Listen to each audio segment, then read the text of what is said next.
Will the meeting please come to order? Today is Tuesday, June 16th, 2026. This is the 11th regular meeting of 2026 and the 63rd of the current term of the Metropolitan Council of Nashville and Davidson County. Will all members of the council, as well as the public, please rise for the invocation and remain standing for the Pledge of Allegiance. The invocation is being offered this evening by Ms. Shiva Azad. Ms. Azad is an MLK graduate and current Belmont University student leader, serving as the Diversity, Equity, and Inclusion Chair of the Phi Mu Theta chapter at the college. She is the guest of District 18 Council Member Tom Cash. Ms. Azad, go ahead. Good evening, Council. Good evening, audience. My name is Shiva Azad. I'm a current Belmont University student, a member of Phi Mu Theta, and I have the immense privilege of calling myself a Nashville native. I want to thank you all for this opportunity today. When I think of Nashville, I think of community. When I think of the word community, I think of my pottery class, my friends, my roommates. I think of my parents who immigrated here in the 80s, and I think of my neighbors. And what would this community be without each and every one of us? It can be so easy to overlook the people in our community whom we do not know personally, but we can make Nashville a better community for us all with something as simple as a little bit of empathy. Empathy is defined as understanding a person from their frame of reference rather than one's own. I personally define empathy as a true devotion to the well-being of others. I believe empathy is a choice, and it is one that we have a responsibility to make every time we make decisions about our home. Tonight, each of you are making important decisions about our city's budget and about how to spend money on the wants and needs of a diverse group of Nashvillians. I hope that as you do so, you put yourself in the shoes of others to see needs as they see them, by thinking more like your constituents, meaning all of your constituents. I hope you can practice empathy as a body too, working to understand each other's perspectives, even when you disagree, like the people of Nashville do every single day. In the wise words of Coretta Scott King, freedom is never really won. You earn it and win it in every generation. Those words remind me that freedom is not only won in big historic moments, but also in the everyday decisions leaders make for their communities. You all have the opportunity to make decisions rooted in empathy and community, and thereby a chance to take one more step towards justice, one more step towards equity, and one more step towards freedom. I want to thank each of you for your commitment to the city and for all of the hard work you do. It does not go unnoticed. And I hope that in every vote you take tonight, you remember a little extra empathy for the community you serve and for the neighbors whose lives and your decisions touch. Thank you so much.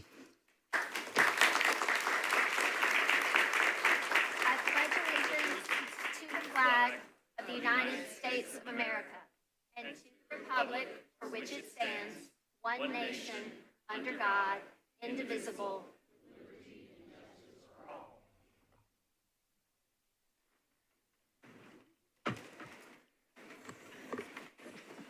All right, thank you, Mrs. Odd.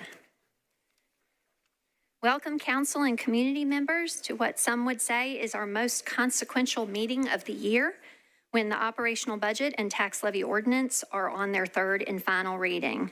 Without objection, I do plan to pull these ordinances, agenda numbers 69 and 70, forward on our agenda directly after the public comment period.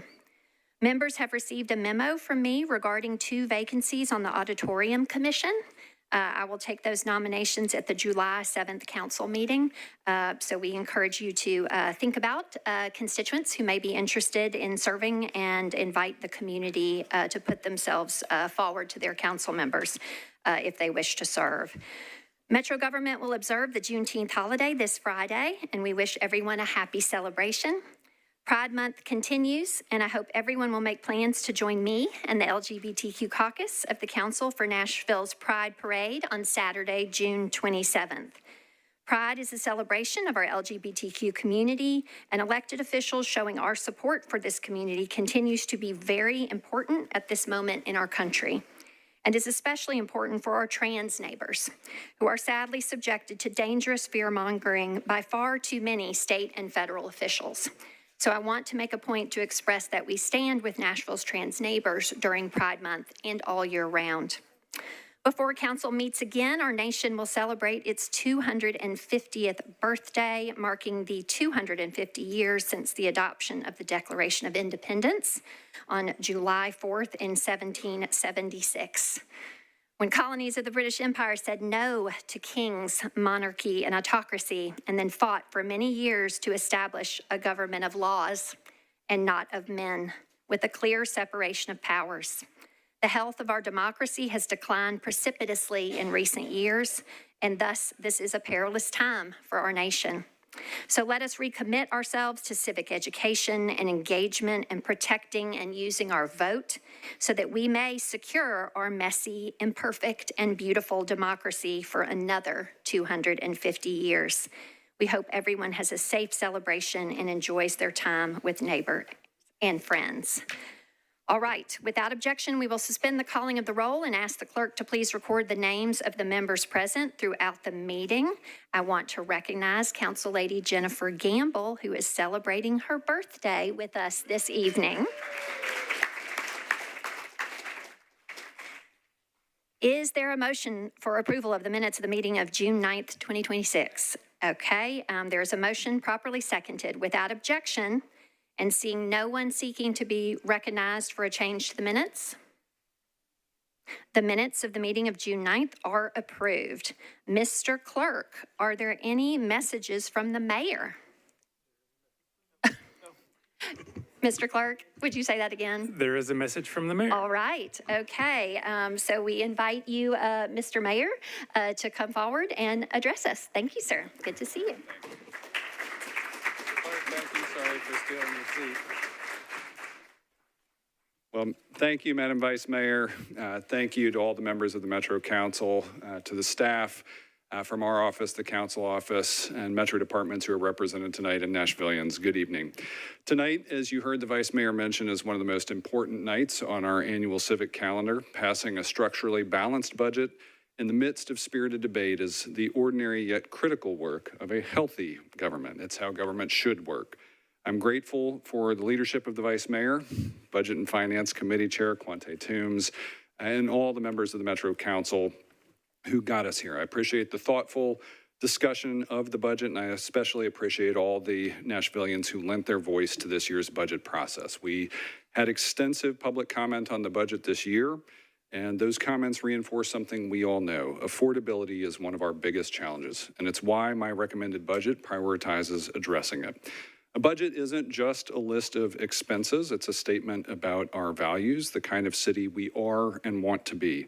My recommended budget and the chair's thoughtful substitute both prioritize funding for more housing, better schools, higher employee pay, and tightened spending in recognition of slowing growth. I urge you to pass the chair's substitute unamended so our residents know we're the kind of city that uses the power of the purse to make life a little easier for the people who live here. The cost of housing is easily among our biggest challenges, and we're meeting it by recommending the biggest investment of local dollars to date in housing affordability. Since we launched the Unified Housing Strategy last year, we've created or preserved more than 3,000 affordable homes. We need many more, and I've proposed a 150% increase in funding for housing affordability to double down on those successes. But we don't stop there. We're boosting public education funding and building on the many successes we're already seeing from students in our public schools. The future of Nashville is being built in classrooms around the city, and this budget continues our commitment to supporting teachers and educators with improved pay, support to safely implement healthier school start times, and protecting programs we expanded during the pandemic. The budget is built around another important measure before you tonight, cutting the local grocery tax by 22%. Right now, inflation is hitting all of us when we buy pretty much anything. Lowering the grocery tax lets Nashvillians keep some of that hard-earned pay. So while the folks up the hill have balked at putting money back into the pockets of Tennesseans by cutting the state grocery tax or funding this reduction, I hope you'll support $9 million of economic relief for Nashville families and pass this reduction to the local sales tax on groceries. We cannot miss this opportunity.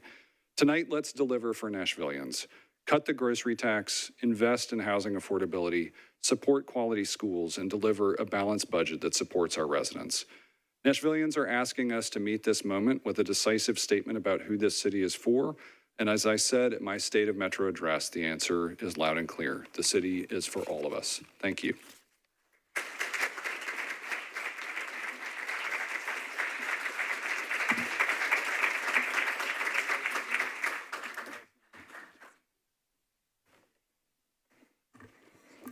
All right, thank you, Mr. Mayor. Gonna roll right into our agenda. First is Section E, appointees and nominees. This portion of the agenda shares all persons who are scheduled to appear before the Rules, Confirmations, and Public Elections Committee for an interview this evening. Referrals back to the committee are by rule as part of the council's two-meeting process for elections and confirmations. No votes will be taken by the body in this section of the agenda other than for deferrals, or rather, we may not even need to do that if we're going to Mr. Cash. But a brief report, sir, no vote totals necessary, simply the name of those interviewed and for which board and commission, committee, or entity. And you are recognized, sir. Thank you. I'm sorry, did you say no, don't mention deferrals? No, you can mention deferrals, okay, sir, got but it. we don't, in fact, have to vote on them. I got We used to do that previously, but you can just share with us when those people will be with you again. Thank you. Okay, Bicycle and Pedestrian Advisory Commission, reappointment of Alvin Haney. The Central Business Improvement District Board appointment of Christopher Carlson. A deferral of the Employee Benefit Board reappointment of G. Thomas Curtis. To which meeting, sir? To your next meeting? I'm sorry, to the next meeting, to Okay. 7/7. Thank you. The the next two have been withdrawn. Okay. Social Services Commission appointment of Will Acuff has been withdrawn. Okay. The Sustainability Advisory Committee reappointment of Jolyn Mazzara has been withdrawn. And then we approved the Tourism and Convention Commission appointment of Darius McDonald for a term expiring June 30th, 2029. Okay, so we did not confirm that appointment at this time. But Sorry, yes. that person was interviewed. Okay, and will be re-referred back to your committee. So at next meeting, they will be on this next section of our agenda, F, confirmations. Chair Cash, you're recognized again for your committee report on the appointees in the second step of your committee's two-meeting process, this time with vote totals and a consolidated motion for the confirmation of those persons, or first for a deferral motion if there are any. Go ahead, sir. Thank you.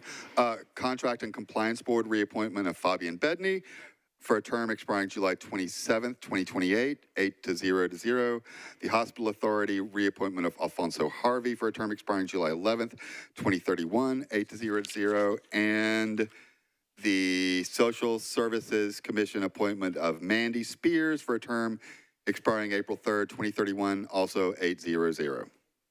Move approval. All right. There is a motion to confirm these three appointees in a consolidated motion properly seconded. Does anyone wish to remove an item from this consolidated motion for purposes of an individual abstention or no vote? All right, seeing none, all in favor of these three appointees for confirmation, please say aye. All right, council has confirmed these three appointees. To our confirmed appointees, if you chose to return to the council chamber this evening, which is not required, do please stand as I call your names. Council has confirmed the reappointment of Fabian Bedney, the Honorable Fabian Bedney, to Contract and Compliance Board.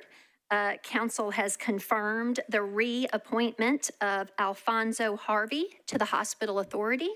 And lastly, council has confirmed the appointment of Mandy Spears to the Social Services Commission. Congratulations to everyone, whether here in the chamber or watching from home. We appreciate your willingness to serve our city. Thank you.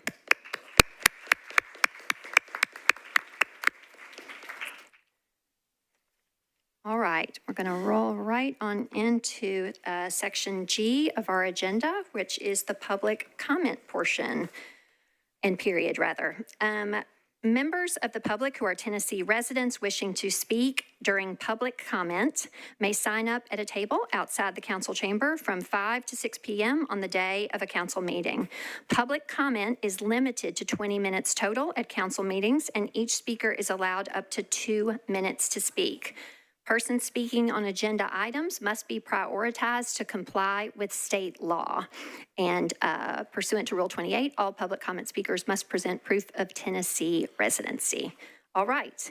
I will share the first kind of 2 or 3 and ask those folks to go ahead and come on forward so we can move timely through our public comment period.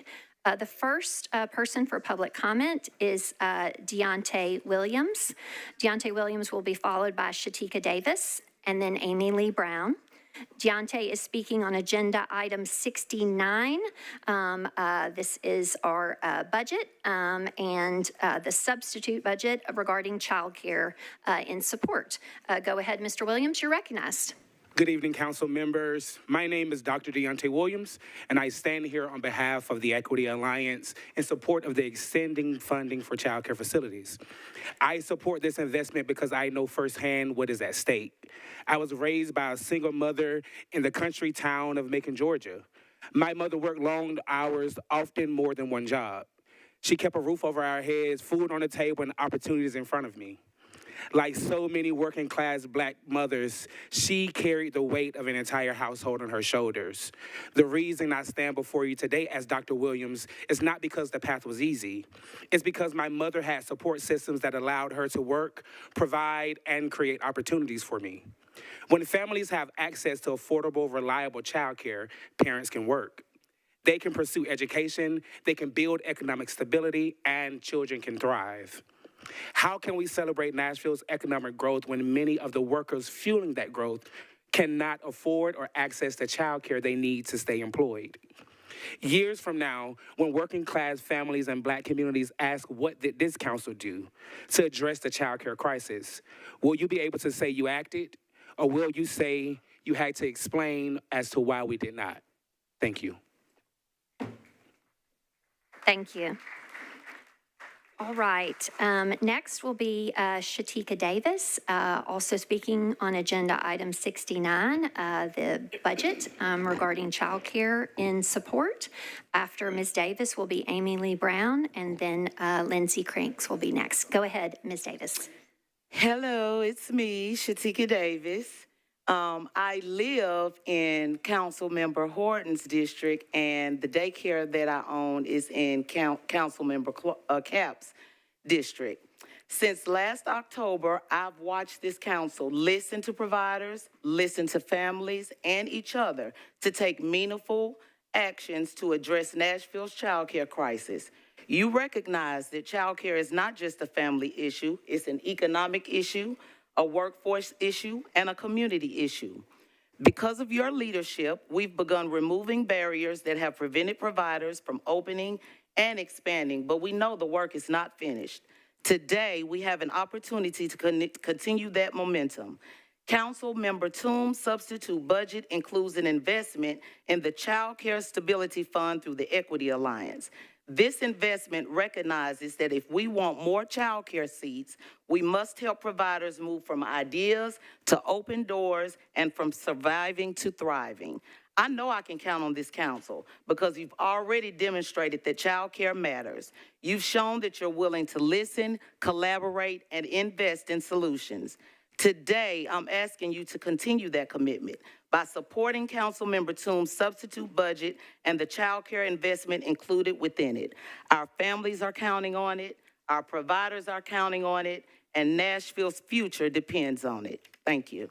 Thank you. All right, next is Amy Lee Brown. She is also speaking on the budget related to child care in support. After Ms. Brown will be Lindsay Cranks and then Kelly Ching. Go ahead, Ms. Brown. Hello, I'm Amy Brown. I live in Councilmember Ewing's district. I'm asking you to support Councilmember Toombs' substitute budget and the child care investment included within it. I'm also asking you to commit to partnering with the Equity Alliance over the next year to develop Nashville's long-term child care affordability strategy and future investments. I'm a Nashville native, born in 1961. Nashville is a great city and will be an even greater city with more affordable quality childcare. Accessible childcare allows both parents to work and/or pursue advanced college degrees. Higher degrees translate into higher lifetime earnings. Those earnings will be spent in Nashville. This will increase the profits of local businesses, lift the local economy, and this will benefit all Nashvillians. Thank you. Thank you. All right, next is Lindsay Crinks speaking on agenda item number 9. This is RS 2026-2033 regarding the downtown C-bid in opposition. Go ahead, you're recognized. Good evening. My name is Lindsay Crinks, and I'm the co-founder of Open Table Nashville, and I've been working on the streets for nearly 20 years. I'm here to tell you about why we're still opposed to the current C-bid budget, despite some good progress. On the evening of November 16th of 2024, an unhoused Black 54-year-old woman was resting in her wheelchair on Broadway when she was approached by off-duty THP officers. They were working for a C-bid contracted private security firm. The woman was a friend we knew through our winter canvassing efforts who had been in and out of the hospital. That night, the THP officers didn't connect her with resources or help her access shelter. They arrested her under the state's felony camping law. She wasn't a threat to anyone, yet she spent several nights in jail for the crime of existing in public space. That week, CBID-funded THP officers arrested 10 other people experiencing homelessness downtown under the felony camping law. These friends needed care but got cages. Fast forward to May of 2025. In collusion with ICE, THP officers made almost 600 traffic stops in South Nashville in 1 week, which resulted in the profiling, harassment, arrest, detention, and sometimes deportation of nearly 200 of our immigrant neighbors. Families were ripped apart and lives were destroyed. Turk recently launched a lawsuit against THP for their alleged constitutional violations and their appalling behavior. The THP officers that NDP's new private security contractor, Civicity, is employing to keep our downtown safe are taken from the same pool as the officers that have terrorized some of our most vulnerable community members and friends. You have a voice and power tonight. The CBID board sets their budget, but you are the public service representatives tasked with approving it. If you share our concerns about private security downtown and the THP officers who have constitutionally violated our rights, please abstain or vote no. Thank you so much. Thank you. Next is Kelly Cheng. She will be followed by Christiane Buggs and then Frida Player. Ms. Cheng is speaking on agenda item 9, resolution 2026-2033 regarding the CBID in opposition. Go ahead. Hi, I'm Kelly. I want to talk about the CBID and Nashville Downtown Partnership as well. The first thing I want to address is the pitting of NDP and block-by-block outreach workers against those of us who also work or volunteer with people experiencing homelessness and who ask for accountability for NDP and block-by-block. This is a disingenuous game fueled by executives and lobbyists at NDP. Some council members have even responded to our concerns around NDP's use of private policing with rebuttals about NDP's outreach team. To be clear, we have stated time and time again, our issue is not with NDP's outreach program. Our issue is with NDP and block by block continuing to utilize private policing to target people experiencing homelessness. The same people that NDP and block by block's outreach team worked so hard to connect with resources. In fact, some of us have in multiple instances uplifted and asked for more outreach funding for downtown through the MOU fight and even in this year's CBID budget. So I want to make it clear, we are not against NDP's outreach team. We know them, we respect the work they do, and we know that they work hard to take care of our neighbors experiencing homelessness downtown. We often hear how great of a community partner NDP and Block by Block are. Last meeting, a council member who became very emotional over NDP's failed budget vote told us to look at the track record when we raised concerns about the brand new security arm of Block by Block, Civicity. At this point, it's about 10 weeks old. Let's review the most recent track record of NDP and Block by Block and what their version of safe and clean looks like. 1, lobbied for the removal of the 9th Avenue cycle track, even threatening to go to the state legislators for anti-bike legislation. Lobbied for the removal of benches along Korean Veterans Boulevard due to the use of them by people experiencing homelessness. Through negligence, blew up the downtown library garage by storing dangerous fuel in a completely inappropriate manner. Most recently, we've heard NDP has considered suing Metro over their failed budget vote last meeting. That is probably going to pass tonight. These tantrums from people in power have to stop, and you all are the only body of oversight we have for them. Thank you. Next is Christiane Buggs. She is speaking on agenda item 52. This is ordinance BL 2026-1436 in support. Ms. Buggs will be followed by Frida Player and then Mohammed Gay. Go ahead, Ms. Buggs. Thank you, Madam Vice Mayor. I am Christian Buggs. Thank you, council members. I have the privilege, the honor of calling myself a fifth generation North Nashvilleian. I am a former MNPS educator, former MNPS student, current MNPS parent, former school board member, yay, politics. But I am so excited to stand before you today as president and CEO of the Pencil Foundation, where we truly believe public education is everyone's business. We do so in three ways. We make sure that we advocate for and pull in volunteers to go into our schools. That totals more than 33,000 hours every year of volunteerism. We engage in the background checks. We just do anything to support and resource our schools. Secondly, we make sure that more than $3 million worth of school supplies are in the hands of students, educators, and schools across the city simply by in-kind donations and us purchasing with the city at wholesale prices. Again, educators shop free of charge every day in our schools, in our shop. Lastly, we manage the background checks and elementary school tutoring for MNPS. The running theme here is that we see a barrier, we work with the school leadership, the district leadership, and then we actually work to fill that, to meet that need.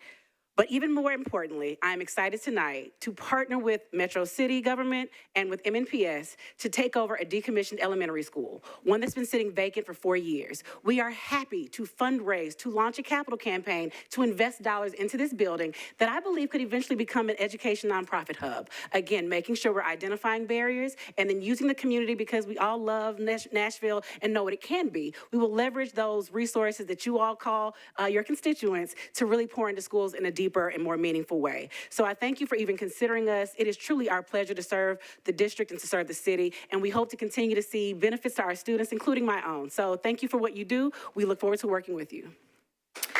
Thank you. Next is School Board Chair Frida Player regarding agenda item 69, the budget ordinance 1377. Go ahead, ma'am. Thank you. I said I'm here, Frida Player, and my colleagues are with me. I'm here from the Metropolitan National School Board. The school board believes in transparency and accountability of the efficiency of our strategic initiatives that's vital to the health of our school district. We meet twice a month to perform this fiduciary responsibility and review various reports and evaluation of our district. This is how we conduct performance oversight. As I often say, we nerd out on data. On various types of topics from academic to performance and operations of our system. Considering the school board's fiduciary responsibility, the knowledge of MNPS strategic investments, we request a joint committee to oversee the proposed performance audit. We desire to work with you to understand what performance indicator that Metro Council prioritizes. In addition, the school board wants to work with Metro Council to deliver the most productive outcome considering the various wants of your elected body. The school board was not aware of any of the Metro Council's previous requests for performance information nor return on investment details. Moreover, it has not been articulated precisely the performance audit will evaluate. Given the copious amount of data collected on our programs and initiatives, hundreds of nuanced performance areas that MNPS monitors, and the nominal education experience of most accountants, we believe a ad hoc committee comprising of a few Metro Council members, school board members, and expert staff best supports the use of this taxpayer dollars. The school board is committed to providing council information, updates, and feedback that's outside the crunch of this budget cycle. We look forward to working with you to identify the performance indicators that is most important to the Metro Council to ensure the audit produces useful, actionable results on behalf of students, families, taxpayers, and the whole Nashville community. So I asked to read the letter that I submitted earlier today for more details of our suggestions for the audit and for what we have accomplished on the school board. Thank you. Thank you. Next is Mohammed Gay. Mr. Gay will be followed by John Cleveland and then Antonio Tomlinson. Mohammed Gay is speaking on agenda item number 9, Resolution 2026-2033, the CBID in support. Go ahead, sir. Good evening, Vice Mayor Henderson and members of council. I haven't heard my government name called out in a while. My name is Mohammed El-Haj Malik Gay, known as Malik, and I'm speaking on behalf of the Nashville Area Chamber of Commerce. We view the CBID budget as something that's an important extension of Nashville's business community. And with respect to the previous comments, I'd like to explain why. We see the CBID as a collection of property owners in the downtown core, both the residents and business owners coming together to pull money out of their pockets, their employees, and people who visit downtown in benefit of making downtown clean, safe, and all the things we heard previously. In that spirit, we believe that this is a partnership that helps Metro and Nashvillians work together to invest private dollars to make Nashville a better place. What we'd like to do is just encourage members of the council to keep the collaborative spirit that's been going on. And again, we urge support of the current CBID budget unamended. Thank you. Thank you. All right. Next is John Cleveland, also speaking on agenda item number 9 regarding the resolution regarding the downtown CBID in support. Go ahead, Mr. Cleveland. Good evening, City Council. My name is John Cleveland, and I'm here to speak on my role as a team lead with the parks, with the Downtown Nashville Partnership. My role as a team lead could vary day to day, from setting up a foam party event for the public to enjoy, to setting up a Pilates class at the Riverfront Park for 50+ people to join, all free to the public. But it doesn't just stop there. It's a little bit deeper. As a native Nashvilleian growing up here in Nashville, I used to get out from IT Crestwell, catch the MTA bus downtown, and hang out at the library downtown. And growing up, the library Church Street Park was not the safest place to be, especially back when there was a fountain. And since then, it's been a full 180 since I've worked with the company, and I've seen the growth. Now I can set up lunchtime events, have families come out, take pictures. I've been a part of wedding proposals and flash mobs. But one of my favorite things ever working with the partnership was the holiday market that we just had this past holiday season, where we had a 31-foot tall Christmas tree out, and I got to engage with the public and really show the heart of Nashville. And our park ambassadors every day are out there greeting with the public, helping people navigate the city, giving great recommendations for live music and food. And it's essential to make Nashville feel warm and show the Southern hospitality. Thank you. Thank you. Next is Antonio Tomlinson. Go ahead, sir. I'm sorry, he's also speaking on the CBID agenda item 9 in support. Go ahead, sir. Good evening. My name is Antonio Tomlinson. I'm the Operation Manager for Outreach for the Nashville Downtown Partnership. When people think of downtown Nashville, they think of the restaurants, they think of the events, they think of all the things that may go on in downtown Nashville. But our outreach team sees it from another perspective. We see people that are in need. They're suffering from mental illness. They're suffering from addiction. And sometimes they just need someone just to talk to. Our team goes out every day, walk the streets of downtown Nashville, just trying to be that ear, the person that they listen to, the person that we try to offer services to try to give them a hand up instead of a handout, so that they can build a successful and clear mindset of trying to move forward. The partnership has equipped us, trained us to do these such things. And we come to work every day with the expectations of, if we can only help one person, we have done something for our downtown Nashville. You have to think about, behind every outreach contact is a person. Behind every person is the partnership. And behind the partnership is the CBID. The CBID is giving and doing their contribution to make sure that we can provide for everyone in downtown Nashville. I feel the utmost glad and passionate about what we do in downtown Nashville. And with the help of the partnership and the CBID budget, we can continue to do exactly what we come to work to do every single day, is try to help one person to be better. Thank you for your time.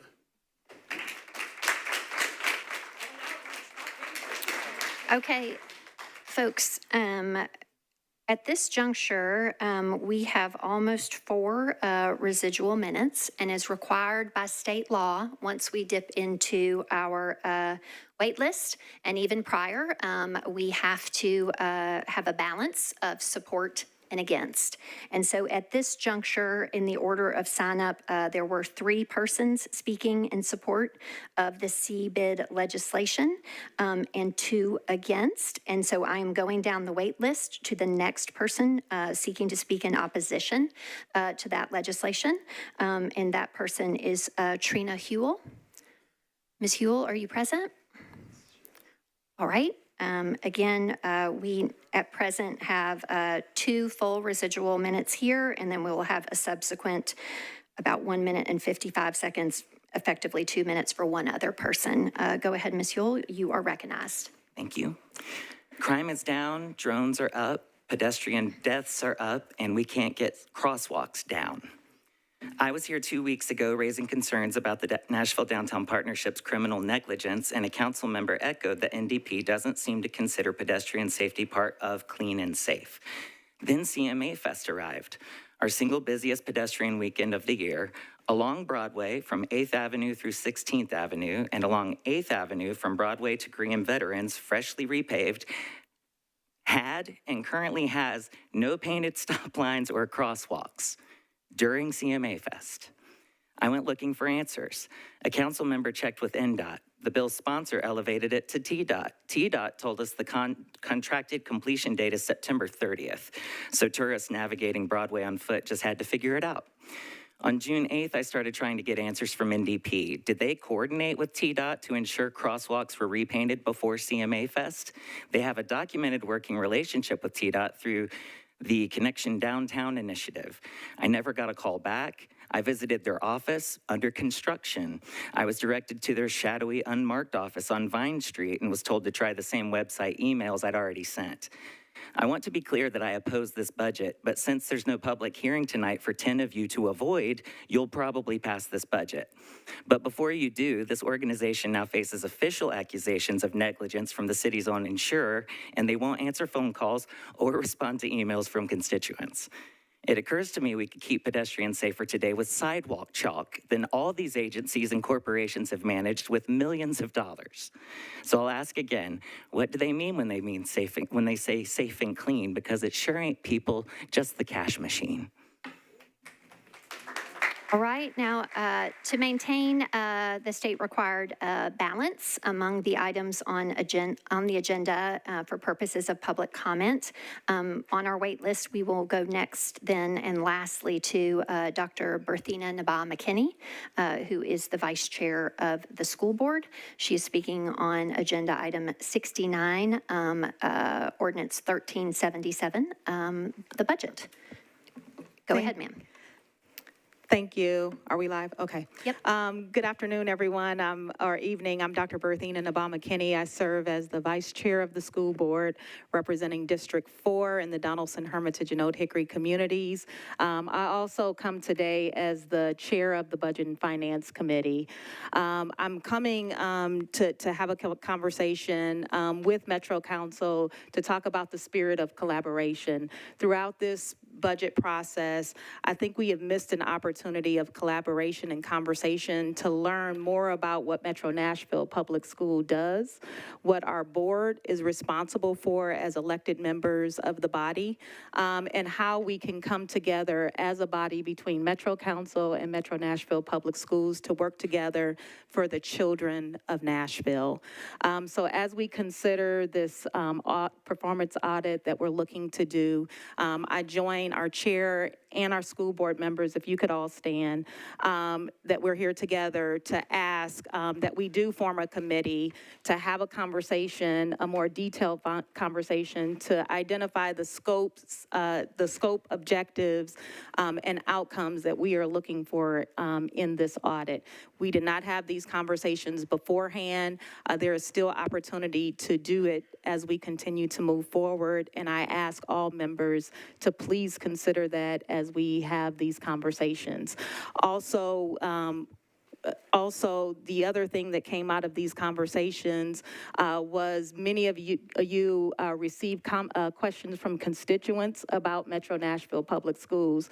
In the spirit of collaboration, we also asked politely and kindly and humbly if you could forward those to us, CC us, in that many of you do that, and we could ask you to continue to do so. That way we can better support you and help you and work together as a city for the children. Thank you. All right, that concludes 20 minutes of total speaking time for the public comment with the appropriate balance as required, and thus we will not dip any further into our wait list, and the public comment period has concluded. All right, as I stated off the top, without objection, I would propose to pull the budget ordinance, agenda item 69, as well as the tax levy, agenda item 70, forward on our agenda, such that next we would be taking up agenda item 69. All right, seeing no objection, we will now move to agenda item 69, ordinance BL 2026-1377, sponsor Toombs. This is a bill to be entitled the Budget Ordinance of the Metropolitan Government of Nashville and Davidson County, Tennessee for the fiscal year 2027. Councilmember Toombs, Madam Budget Chair, you are recognized. Thank you, Madam Vice Mayor. Committee report. Budget and Finance voted to recommend approval of the substitute by yours truly. 10 in favor, 0 against, 0 not voting. The committee also recommended to not approve the Evans Siegel amendment as well as the late file amendment. 1 in favor, 9 against, 0 not voting, and voted to recommend approval of the bill as substituted. 10 in favor, 0 against, 0 not voting. And with that, I move for approval. All right, back to you, ma'am. I'd like to move approval of the Toombs substitute. Okay, go ahead on your substitute. Thank you, Madam Vice Mayor. First, I want to start by thanking Finance Director Janine Reed, Budget Director Aaron Pratt and their staff, as well as Council Director Brian Wilson and council staff. Also, thank you to my colleagues, to department heads, and all of the community leaders that work together to create the content of the substitute.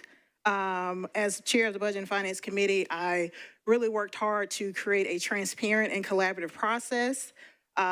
Colleagues, if you've read through the substitute, which was shared early to get input from all of you, there are over 30 items in the proposed substitute, including adding an additional $2.1 million to eviction right to counsel, bringing that total investment to $4.5 million. That allows that program to scale up and provide additional legal assistance to more individuals who find themselves in eviction court. $1.25 million for the hospitality hub to continue its services at Roadway Inn. That brings the total investment to $2.5 million. $1 million additional to the Barnes Housing Trust Fund, bringing that total investment to $23 million. $401,500 to the Nashville Fire Department, which allows them to have a second fully funded shift for the REACH program. $250,000 for our workforce development program with the Urban League. Money for $300,000 for the Office of Entertainment, $300,000 for a new affordable housing tool focused around community housing, $25,000 for support for child care technical assistance, and just a lot of stuff, The items that didn't make it into the substitute were because other funding sources were found. For example, Nashville General Hospital, there was a lot of concern. They had a funding deficit. There was a lot of concern around employees getting promised raises. Thank you again to Finance Director Reed and Budget Director Aaron Pratt for helping to find additional finance resources for Nashville General Hospital so that they can be taken care of, because we have to take care of the people's hospital. And so glad to say that that was accomplished.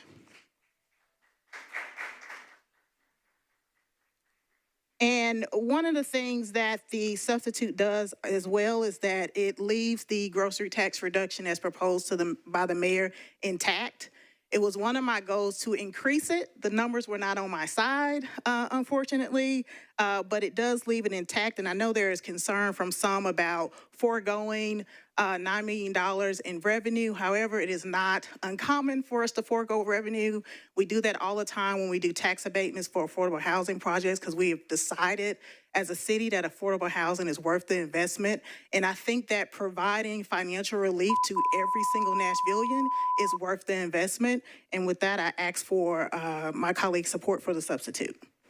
All right. There is a motion to substitute with Chair Toombs's substitute. It is properly seconded, and you have heard a description of that substitute by Chair Toombs, reflective of all her good work and collaboration with you all.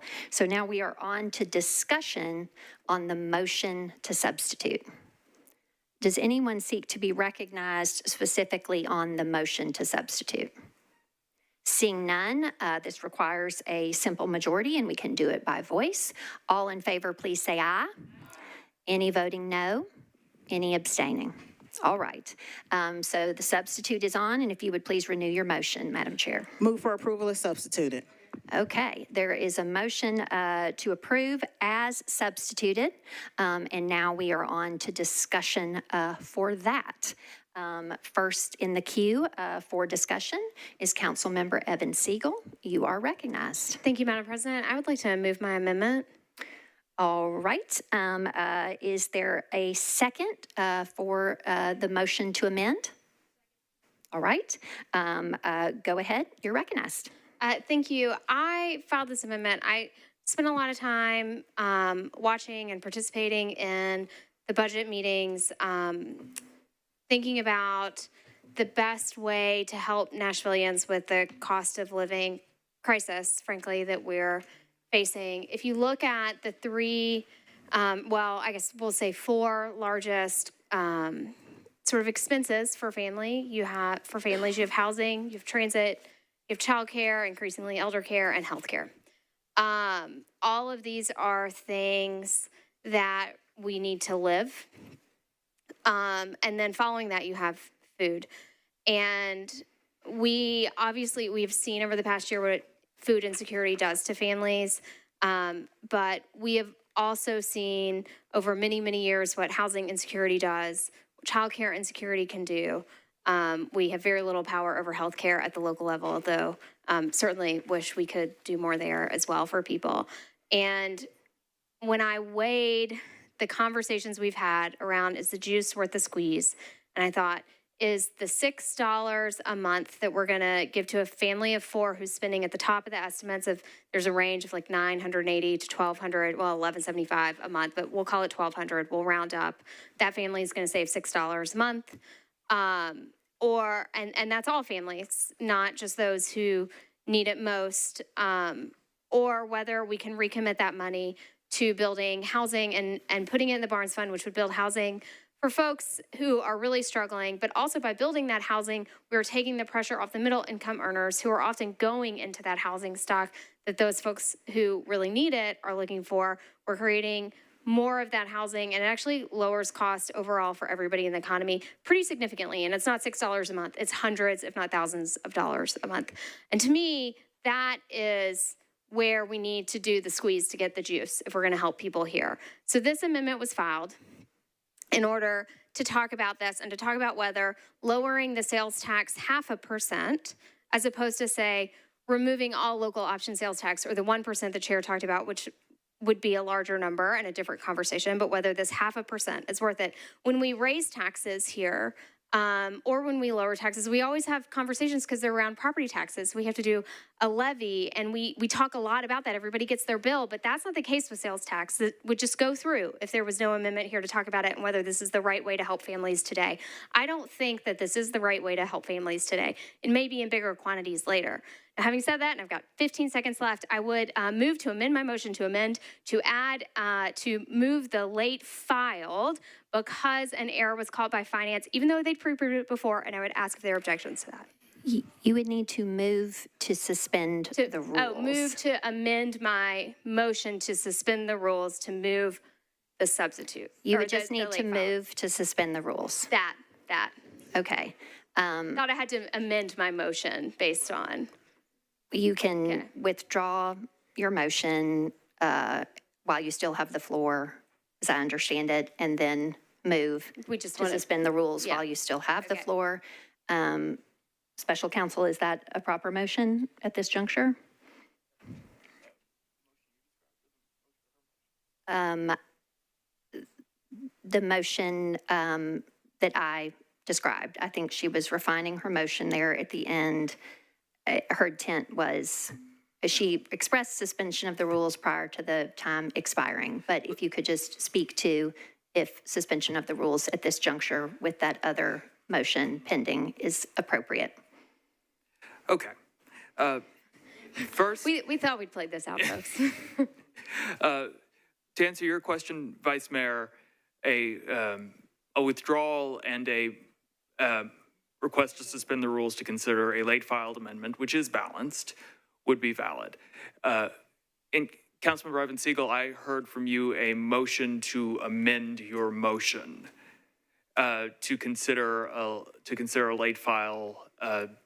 Essentially, that would require suspension of the rules as well. So the best step forward at this point would be to move to suspend, and then we can go from there. Yep, as long as that's the prevailing motion, I just want to make sure. The motion will still be on the motion to amend the substitute. It'll just be the motion to amend your previous motion. Okay, a motion to amend my previous motion to suspend the rules to move the late file? Whatever you just said. Can we go with whatever you just said? All right. Suspend the rules? It would. Yeah. Where we are, with time still available, subsequent to Ms. Evans Siegel moving to amend with her timely filed amendment, prior to the expiration of her time, she endeavored to express a request to suspend the rules for purposes of taking up her late file amendment. So there is a request to suspend the rules.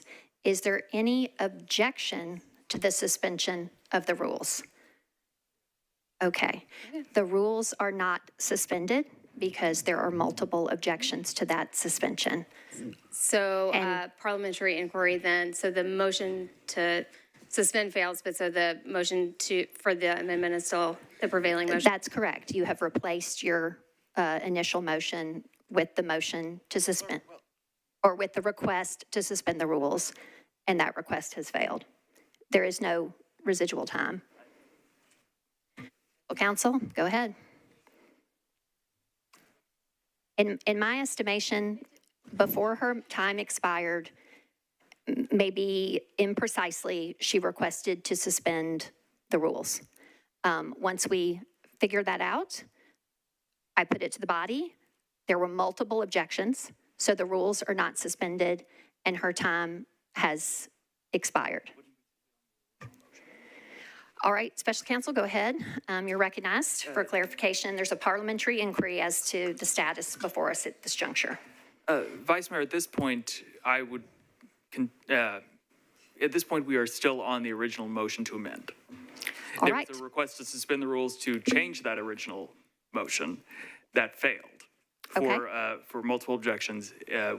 We are still on the original motion to amend the substitute. All right. I appreciate the clarification. I appreciate the parliamentary inquiry.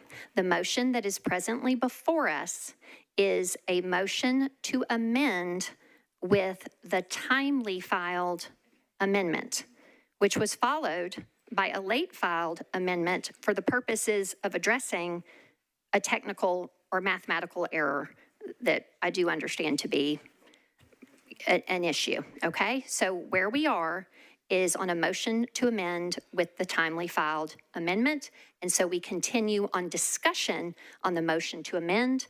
First in the queue is Councilmember Stiles.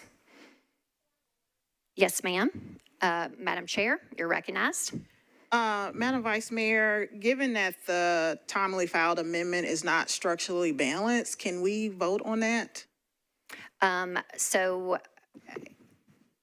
I'm going to take that a little more in the space of a parliamentary inquiry. Point of order is kind of where we are in the order of operations. Special counsel, can you speak to that, sir? Yes, Vice Mayor. This amendment is not structurally balanced. To answer the question, yes, it is something the council can consider. However, if a budget... Okay, so respectfully, I think what we're trying to understand, it is proper at this time to discuss this motion to amend. It is a proper motion, and we will discuss it.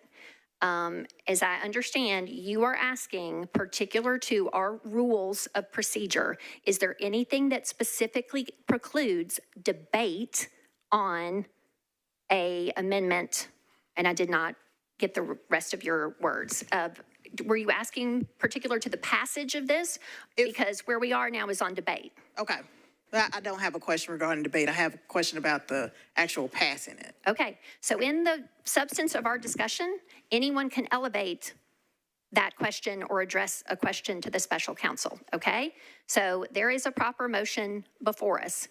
Even if that motion has some challenges or problems inherent in it, we will proceed with this. And then at the end of that discussion, you all can make the determination on how you choose to vote at that time, okay? Next in the queue is Councilmember Stiles. Ms. Stiles, do you seek to be recognized on the motion to amend? No, Vice Mayor, I actually was getting in the queue to speak on the Subsequently, bill. Yes. Okay. Is there anyone that is in the queue specifically on the motion to amend with the timely filed amendment? Budget Chair Toombs, you're next in the queue. You're recognized. Thank you, Madam Vice Mayor. Colleagues, this is not a friendly amendment.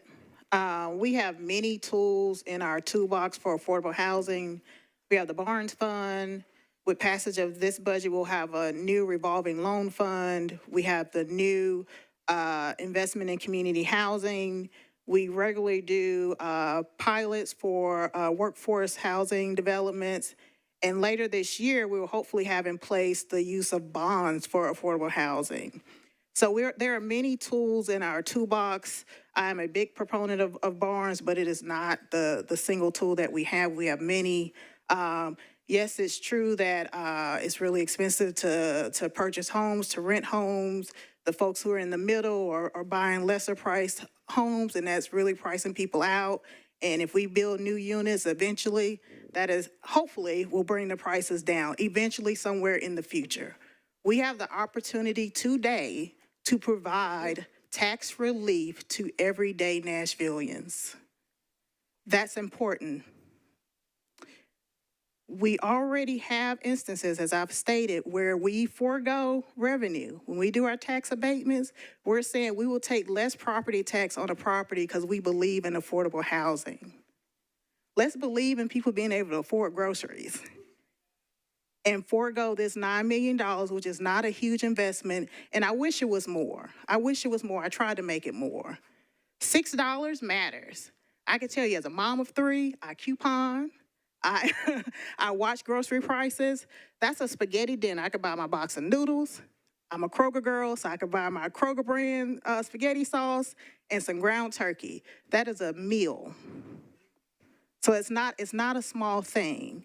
And so over time, it could be a tank of gas. It could be school supplies. It could be much needed relief for everyday families, and we can do it now.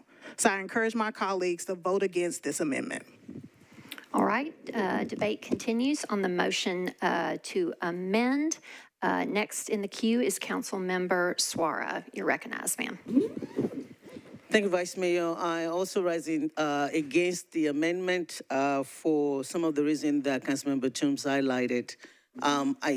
We started this meeting with a prayer, and what the guests talk about empathy and putting ourselves in the shoes of others. While $5, $6 may not mean nothing to most of us, it does for some people. I want people to realize that when people file for unemployment in the state of Tennessee, the check that they get weekly is around $30 to $300, depending on your wage. For somebody that is getting an unemployment check of $30 a week, imagine what $5 means to them, right? So we cannot use our own lives, our own experiences to determine what works for everybody. We have to think about all of our constituents. And so there are people that this matters to, and we have received emails from folks that said it does. The other reason, which is also one of the reasons why I shared yesterday that initially I was against it too, because yes, I am privileged, and that $5, $6 doesn't mean much to me. That is a fact. But when people started contacting me, and then I have to pivot and think about the people that I represent. One of the conversations that we also had, our teachers, our union members, when we're talking about compensation this year, where we have an increase in cost of living, but we also have an increase in benefits. That is $5 off of insurance premium that somebody would not have to pay. And so let's take a look at all of it that way. I wish it's more. I wish we could do more. I wish we could increase it. I support bonds. I think it's a good thing. But like Chair said, we have other tools in the toolbox we're using for housing. And let's look at things that is not just for everyone. It's just for a specific group, but it's for everyone, okay? I read a quote yesterday about being privileged is not looking at the other people. I appreciate my colleague for bringing it. I think her heart is in the right place. I thought the same way initially, but I want us to listen to the voices of the other side, and that's a lot. With the social services spoke here during one of the health committee meetings and said the people that are struggling the most in Nashville, our teachers, our firefighters, people that actually have a job, that don't need the bonds fund, but need every dollar that we can give them. And so with that, I am in opposition of that amendment, and I hope that you all will vote against it as well. Thank you. All right, next in the queue on discussion on the motion to amend is Councilmember Sepulveda. You're recognized, ma'am. Thank you, Vice Mayor. And I do appreciate where the mayor is coming from and where our budget chair is coming from. However, I'm not on the same side of this issue, having worked on this for a very long time now. The only reason this is an option for us is because the state of Tennessee is passing the buck. $6 means everything to me. Today I've had cereal. I save where I can. I've had cereal and I'm munching on crackers, right? It's hard to make a living in this city. They have the opportunity to pay for this by closing the corporate tax loophole, and they choose not to. They choose not to. Quiet, please. Instead, they have given corporations $1.5 billion in refunds and incentives. FedEx has filed 13 tax returns in the state of Tennessee. We only file one. Only one. That's an average of $400 a year in groceries for Tennessee families. $400 in groceries. We as Nashvillians still pay at the end of the day when we are asking our departments to save. We're still paying at the end of the day. I understand what we're trying to do. I really do understand. But at the end of the day, there are Davidson County residents who cross into Kentucky to go buy groceries because they don't have a grocery tax there. And they're trying to save money. And I can't ask them to do that. I really can't. So yes, I would have voted for this amendment if it would have been balanced. Right now, I don't know what to do because I wish that we wouldn't have voted to not suspend the rules. I wish we would have had this option. Because it is absolutely shameful that the state of Tennessee continues to do this because they want to give free rides to corporations. I'm not going to do that. I'm not going to do the state's bidding. And so when they air this, when they write about this, I want them to get this right. This is on the state of Tennessee. The state of Tennessee should end the grocery tax. And they keep putting a fake bill before the state legislature that has no source of funding when there is an option to close the corporate tax loophole and give an average revenue of $891 million to the state of Tennessee that is helping Tennesseans and not corporations. So no, I don't want an option to end the grocery tax for counties, cities, municipalities. I want the state of Tennessee to end the grocery tax, and it is shameful that they don't. All right, next in the queue is Councilmember Porterfield. You're recognized.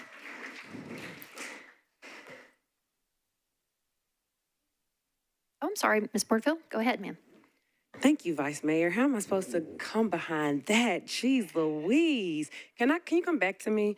No, seriously. I agree with a lot of the sentiment of my colleague, Councilmember Sepulveda. I don't know that we've ever actually been on the opposite side of an issue, so this is a little painful for me right now. I'm having an emotional reaction, but I'm standing in opposition to the amendment and in support of cutting the grocery tax. Tennessee is I believe we're one of 11 states that is actually still taxing people for groceries. And I agree with everything Councilmember Sepulveda said. It is on the state. The state should cut the grocery tax, just like the state should be funding more for our public schools. And just like for our public schools, we as a city are having to pick up the slack when the state does not do their job. She's absolutely right. They are doing the bidding of businesses and corporations. They are giving tax breaks that we, the citizens and the residents, should be getting. They're not doing their job, so we're having to pick up the slack. And that totally sucks. But we cannot absolve our responsibility to take care of our constituency just because the state isn't doing what they need to do. So for that reason, I am standing against the amendment, and I am standing for I want to stand in support of the current budget. I remember I shared a little bit yesterday about a friend that I know that is a business professional, and by no fault of their own, based on some federal cuts, this is a person with a professional degree in the medical field, and they're currently unemployed. And I watch them week after week try to figure out how they're going to feed their family. And there are literal times when they're like, I have $5, and I'm trying to figure out how I'm going to eat this week and how I'm going to feed my kids. So for us, $5 is nothing, $6 is nothing. But for many people that are struggling to make the ends meet, I vividly remember when I was 22 and I had just graduated from TSU, and I was working in a call center, and my colleague and I, for lunch, we would go to Mrs. Winter's all the time and get this $1.99 chicken meal because that was literally all we could afford. So that $2 literally stretched for us. $6 would have been 3 times that we could have ate that week. And now it's hard to find a $1.99 meal, but you can still get a Wendy's 4 for $4. So it may not be a lot of money for a lot of people, but for the people that need it, this does make a difference. We never get the opportunity to put direct dollars back into the hands of our constituents. And this is one of the only opportunities that we have to deliver a real impact, real dollars that we're giving back to the constituents. So I respect my colleague's position. I adore my colleague, Councilmember Sepulveda. I respect their position, but I have to be against the amendment this time.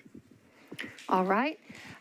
Next in the queue on the motion to amend is Councilmember Benedict. You're recognized. Previous question. All right. Ms. Benedict has called the previous question. Is there a second? Okay. This is a non-debatable motion that requires 2/3 of those voting. Calling the previous question ends debate on the motion to amend. Okay, and so we will move then to the vote on the motion to amend with the timely filed amendment of Ms. Evans-Siegel. We will try this first by voice. As I remind folks, every time it is number, not volume, please. So if you are in favor of the previous question, you'll say aye. To end the debate. If you want the debate to continue, you will say no. All in favor of the previous question, please say aye. Any voting no? All right, the ayes have it. And so the previous question is called. And so we will move to the vote on the motion to amend. We can take this also by voice. All in favor of the motion to amend, please say aye. All against the motion to amend, please say no. Any abstaining? The noes have it. The amendment fails. All right. Now we are back on debate of the motion to approve as substituted. Next in the queue for that discussion is Councilmember Stiles. You're recognized, ma'am. Thank you very much, Vice Mayor. I just wanted to take this moment, and I said this during the budget work sessions, to share what a great job Councilmember Toombs did on this budget, but also the budget process itself, holding the department hearings, allowing for the budget work sessions, allowing council members to bring whatever their cares or concerns were, and allowing them to share them and let colleagues listen to them and give feedback in a very fair manner. I appreciate Councilmember Toombs and her integrity. It was very nice to have it. And congratulations, Chair Toombs. You have done an amazing job. You should be proud. All right, we continue on discussion on the motion to approve as substituted. Next in the queue is Councilmember Johnston. You're recognized, ma'am. Thank you, Vice Mayor. Every year, this I think is my 7th budget to work on, and I get frustrated every year because our process is incredibly, it's just a frustrating process, and especially coming from a body that is part-time, that doesn't have access to a ton of information. And I think we've had I've been watching, I haven't been able to be here because I've been recovering from surgery, but I've been watching, and we've had a lot of conversation around affordability. The largest bill that Davidson County sends Nashvillians is their property tax bill. And we've been talking about the grocery tax, and I feel like we're majoring in the minor, talking about, well, we need to have a little bit of relief here and a little bit of relief here, when meaningful relief could come from really putting together an efficient budget that has as little waste as possible. And where is that work? I really appreciate Councilmember Evan Siegel's thought processes around what is the best way to provide affordability? Is this the right thing? And really digging into it, because that's the work that needs to be done. When you take away a small source of revenue, that revenue has to be found somewhere. And next year, we're going to have to find it. And then a year after that, we're going to have to find it. And what that does is apply pressure to then increase the property tax again to make up for it, instead of robbing Peter to pay Paul. We have businesses that are shuttering. When businesses close, people lose their jobs. That's not adding anything to affordability. When mortgages go up, so do rents. Housing is the most expensive thing that people pay for every single month. That is where I think the work should be put into, is figuring out how can we as a government become more efficient. I haven't in my 7 years seen us cut one thing. We continually add and add and add. And are we really looking at the programming that we're investing in to see where is that ROI? Are we really getting from this programming what we should? Are there contracts that we're paying every single month, year after year, that we're not even utilizing that product? Are we negotiating the pricing of our contracts the way that we should? Do we even know what we're paying for? Because a lot of this gets gone through professional services. So many contracts people don't even know, in this room, don't even know that we're paying for. That's where the work needs to go, where we can meaningfully reduce the largest bill that we send to our constituents every single year, which is their property tax bill. So this budget is extremely frustrating to me, but it's frustrating every single year. So I can't in good conscience vote yes for it. All right, next in the queue is Councilmember Nash. You're recognized, sir. Thank you, Madam President. Very short. I know that this small cut in grocery tax means will have different impact on different families, and it's not real large, but it's the first time in my 74 years that I remember any tax being cut. And I think that's important. It might show the state how it's done, and maybe we can do better again next year. All right, next in the queue is Councilmember Benedict. All right, Councilmember Benedict has called the previous question. I have heard a second. We have a rule relative to the amount of time of debate on the operating budget. We have achieved that number, okay? All right, so that is a proper motion at this juncture. Again, non-debatable, requires 2/3 of those voting. If you vote yes or aye in favor of the previous question, you want to end debate and move to the vote on the budget. If you vote no, discussion will continue. All in favor of the previous question, please say aye. Those against the previous question, please say no. No. The ayes have it. All right, we will now move to the vote on approval of the operating budget as substituted. This, by our rules, requires a roll call vote. And so, Mr. Clerk, if you would please load the vote.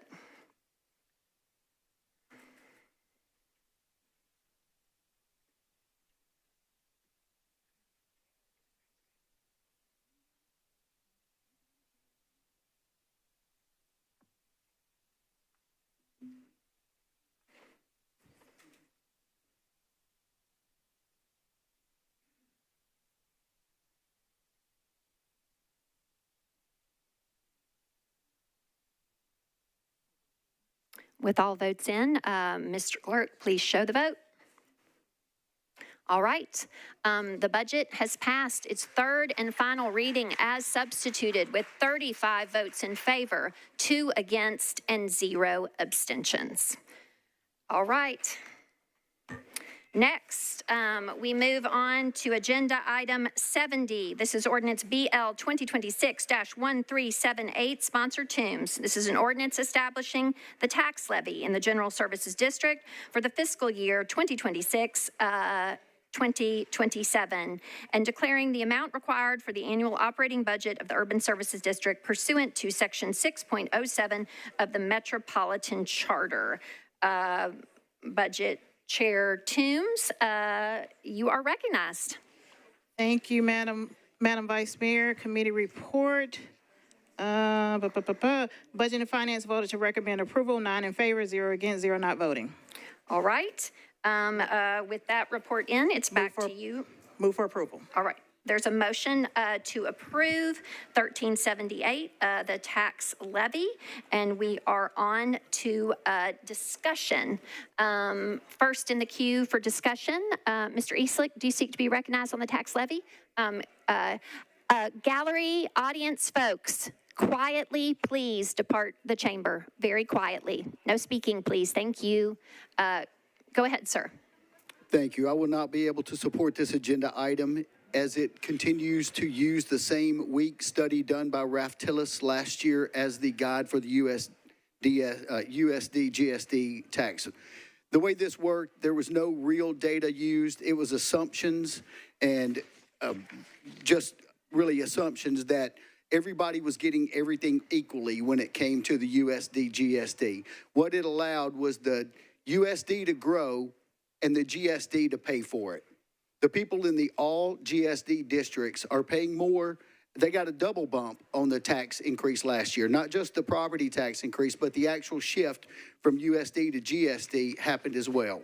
So we in the outside areas are not getting the same amenities. We don't get the same services, nor do we use the same services. We don't have street lights, we don't have sidewalks, and we don't have trash collection. I understand the trash collection was subtracted from the USD, and it's basically what the USD pays at this point. But it is not separate and equal throughout this whole area. And the GSD people are carrying the weight of the growth of the USD. I ask that in the future, we study this to make sure that the Raftillis data is real and that it's an actual good plan for the GSD people. I get it. If you're one of the council members that has USD or is all USD, you're not going to do this. There's no reason for you to support having your people pay more to get nothing. But that's what happened to us in the GSD last year. We didn't get anything else, but we had more tax burden shifted to us. And we should look at this before we go forward. It certainly doesn't make sense if you read the Raftillis report. Thank you. All right, discussion continues on agenda item 70, ordinance 1378, the tax levy. Next in the queue is Councilmember Coopin. You're recognized, sir.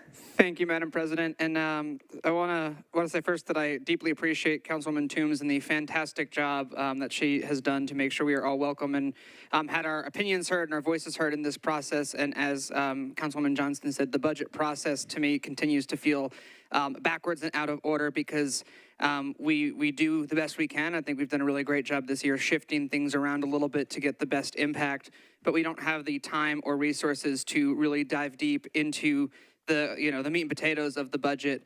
I get calls, texts, emails every day, as recently as this morning, learning that Burger Up, after 16 years, is shutting its doors.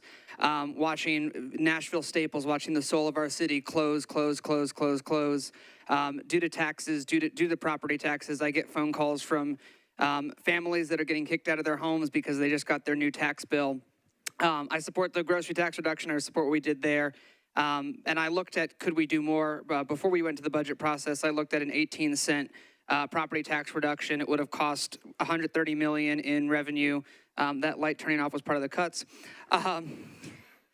It would have cost $130 million in revenue, which I didn't want to find on the backs of our workers, which are already substantially underpaid, or cutting essential programs. I would have wanted to look through contracts and ways to be more efficient, ways to deploy resources better. And that tax reduction would have saved $450 a year for a residential home valued at $1 million. So 6 times this grocery tax reduction. So it would there's a way to really substantially reduce this burden. But the issue is that by the time I get to that, by the time the budget is out, as a district council person, there is no space for that. There's no time for that. There's no resources to dive that deep. Even a budget chair who would want to do that is not able to with the time and resources we have. And I know we've looked at salary, we've looked at salary savings, we've looked at contracts, but still, I can't just continue to stand here and support a tax levy that I know is breaking the backs of our city, breaking the backs of our residents. And that runs the risk. Again, we talk about revenue reduction. We talk about grocery tax, sales tax, revenue dropping. Well, at the rate we're going with these businesses closing, with residents getting pushed out, we're going to see a substantial reduction. So sometimes there's a short-term pain, long-term gain process. So I'm going to vote against the tax levy. I understand there's a lot of parameters. I understand that there's, we do the best we can with what we've got.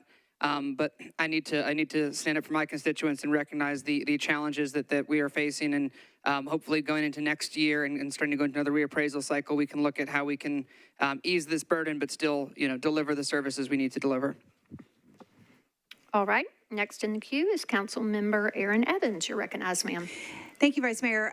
So I think there's a lot of sentiments that some of my peers have shared tonight that I would like to echo in a very succinct way. But I think the underlying cause is we really do the best with the bandwidth that we have as a council. And the budget chairs process was really strong. But the reality is we're essentially between a rock and a hard place when it comes to setting the rate and how we navigate a rate that is higher than optimal.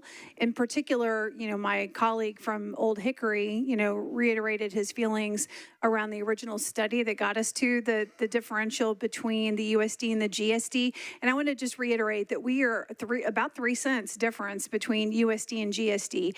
There is a difference in the services that you get in the GSD. Some of it is warranted. Some of it I do not feel is warranted. Essentially, by the time we get to the next reappraisal period, we will not have a GSD anymore, for better or for worse. And so there needs to be a plan. And I appreciate my council member colleague from Bellevue who was renewing kind of that call for what's the plan for the GSD areas. Because when we start making these rate adjustments in the future and somebody in the next council can mark this conversation, you know, we're going to have a conversation about trash collection, streetlights, sidewalks, all those things. And there's going to be an expectation that we're brought up to the same standards. So I'm just flagging it again with my vote in opposition for the rate. Thank you. All right, next in the queue regarding the tax levy ordinance is Councilmember Spain. Go ahead, sir. Vice Chair, you're recognized. Thank you, Madam President. I share the concerns that my colleagues have expressed about the impacts of the changes we made in last year's budget cycle, shifting expenses from the USD to the GSD. I appreciate the council's overwhelming support of a resolution to continue that study and continue that conversation. I appreciate the mayor including funding for that study in his budget, and Chair Toombs for maintaining it in her substitute. I look forward to that conversation continuing as we go into the next budget cycle. I also want to add my thanks to Chair Toombs for the incredibly inclusive and transparent process that she has led, going back to even before we got here in this chamber, the public budget 101 sessions that were held around the county back in May, through the departmental budget hearings and the working group sessions that allowed everyone's voices to be heard and to advocate for things that were important to them. And as you saw by the vote, created a very inclusive substitute that truly reflected the priorities of this body. So I appreciate that and look forward to voting in favor of this. Thank you. Thank you, Vice Chair. Next is Councilmember Suara. You're recognized, ma'am. Thank you, Vice Chair, and I applaud the budget chair too for a job well done. And since we're still speaking on the operating budget, for me, I always get a reaction when I feel like there is misinformation or inaccurate information that I feel like we need to address or speak to. I think it is very important to know that, yes, I agree with all the sentiments. We could do better. There's always room for us to do better. And we should keep looking at making the budget process a whole lot better. I have my concerns and I have things that I want to share. But to say that we never look at cuts is not appropriate, because I think that starting with the mayor's budget, the departments were actually asked to put a 1.5% cuts in their budget this year. And last year, we did the same thing. There were cuts in the budget. We look at it. I also remember that there was a special work group that was set up by the budget chair last year. One was looking into salary savings and to look at how we can actually look at that through the budget process. Another, we're talking about, we just don't look at spending. I remember the committee that worked on procurement spent weeks, maybe months, looking at that process. So as we talk about what is not working, what we need to improve, I think it's also good that we acknowledge the work that we're doing and not make it look as if this body is not doing anything. Finally, I think it's important for everybody to also understand that the way it works, it's a mayoral budget. Think about it, it's a 3.8 billion budget. The chair is only able to move less than 9 million. And so if people really want to make an impact on the budget and they want the conversation to start, they start with the mayor before it's published on May. Everybody comes to the council and everybody wants the council to perform magic. And in all my years of being on the budget for 7 years, I think the most we've ever done was the year that we have the surplus, that we're able to do maybe 20 million. It's always been very minimal, less than 1%, very, very small amount. And so people put a lot of weight on the council, and the council budget does a good job of moving around and trying to move it, but it is a mayoral system, it is a mayoral budget. And so everyone should start talking to the mayor ahead of time so that whatever change needs to happen at that point. I just wanted to put all of those in. I love the budget process. I read the budget process. I look into the process, and it can get better. But I also don't want us to discount the work that's gone into it. Councilmember Toombs did a wonderful job getting all the department head and the previous budget chair. So this body is trying to do the best it can with what he got and with the time that he has. But we also have to understand the process and how things work. And we cannot just make claims just to make claims. I understand we want to get our constituents and we want to, it's political and it's all of that. I get all of that, but we have to be factual in it as well. Thank you. Thank you. Next in the queue, again, on the ordinance establishing the tax levy is Councilmember Porterfield. You're recognized, Madam Pro Tem. Thank you so very much, Vice Mayor. I appreciate that. I am standing in support of this. Everyone who just voted yes should be voting yes for this because, in essence, we just passed the budget. And this is the mechanism to pass the budget, fund the budget that we just passed. So if you don't pass this, there is no way to fund the budget that you literally just voted for to pass. So you are saying, yes, I believe in this budget. This is a great budget and I support it, but I'm not gonna support funding it. I also want to back up something that Councilmember Soror just said, because facts matter and it is important to get facts on the record. We did a 1.5% reduction to departments this year. We did a 1.41% reduction in fiscal year 25. So for the 3 years that this body has passed the budget, 2 of those years we did budget cuts. So it is factually incorrect to say that we are not cutting budgets and that we are not looking at cuts. And again, I think it's important that we put that on the record. So again, if you just voted for the budget, you really should vote for this because this is how we fund that budget. And then the last thing that I want to say is I completely understand, and I understood last year, the tension that people felt about having to pay more if they were in the GSD. This is not asking the GSD to not pay their to pay more. This is asking the GSD to pay their fair share. That was the conversation last year from the results of the study, is we are simply asking people to pay their fair share. If their services have been subsidized up to this point, we're saying that we're asking you to pay your fair share. So I'm asking my colleagues to please support the tax levy for the budget that they just voted to pass. Thank you, Madam Pro Tem. Next in the queue is Budget Chair Toombs. You're recognized, Madam Chair. Thank you, Madam Vice Mayor. Obviously, I stand in support of the tax rate to fund the budget that we just passed.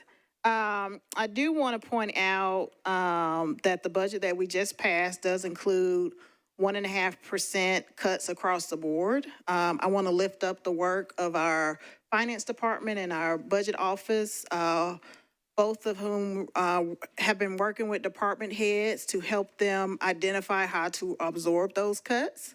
Because it's in recent years, it's not often that we cut departments, that is true. However, when you think about reducing the tax rate, you're reducing revenue. And when you're reducing revenue, you're reducing the amount of money that we have to fund the government. And at a certain point, you're looking at cutting departments. If colleagues are comfortable with cutting departments and not knowing the consequences, then you can propose a reduction to the tax rate next fiscal year. When we raised property taxes, we didn't raise that to pay for lavish trips. We raised the property tax rate so that we could pay to fund government. Because if you look at our funding sources, we are very limited in the funding sources on the local government level. That's why when there was a conversation about capping the property tax rate at the state level, every local government across the state is unified and saying, please don't do that, because it's going to cut off local government at the knees. Every other revenue source that we have grows barely at 1 or 2% a year. 57% of our revenue is property taxes. We get a lot of requests coming to Hub. A lot of us deal with constituent services where people are wanting things and those things cost money. And I understand the hardship to folks. It's a hardship to me. My property tax bill went up as well. You have to make adjustments. I understand that. But we have to be able to fund government. We have to be able to provide services, and those services are not cheap. Just as the cost of living increases for residents every year, the cost of governing increases every year.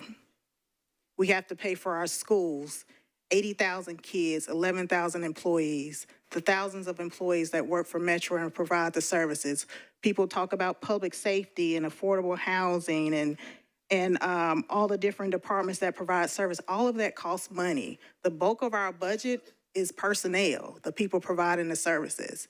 So I am all for efficiency, and again, lifting up our budget office and our finance department, so are they.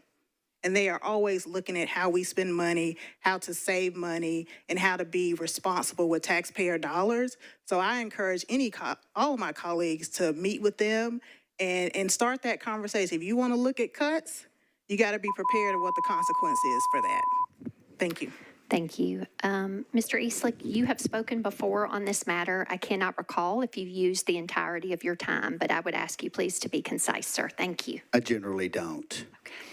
First off, facts do matter, and cuts versus savings, temporary savings. I think it was 25 when there was temporary savings, and then when the new budget came up with the tax increase, those were given back to those departments. I checked that. I asked about it, and I was told they were given back for budget consistency.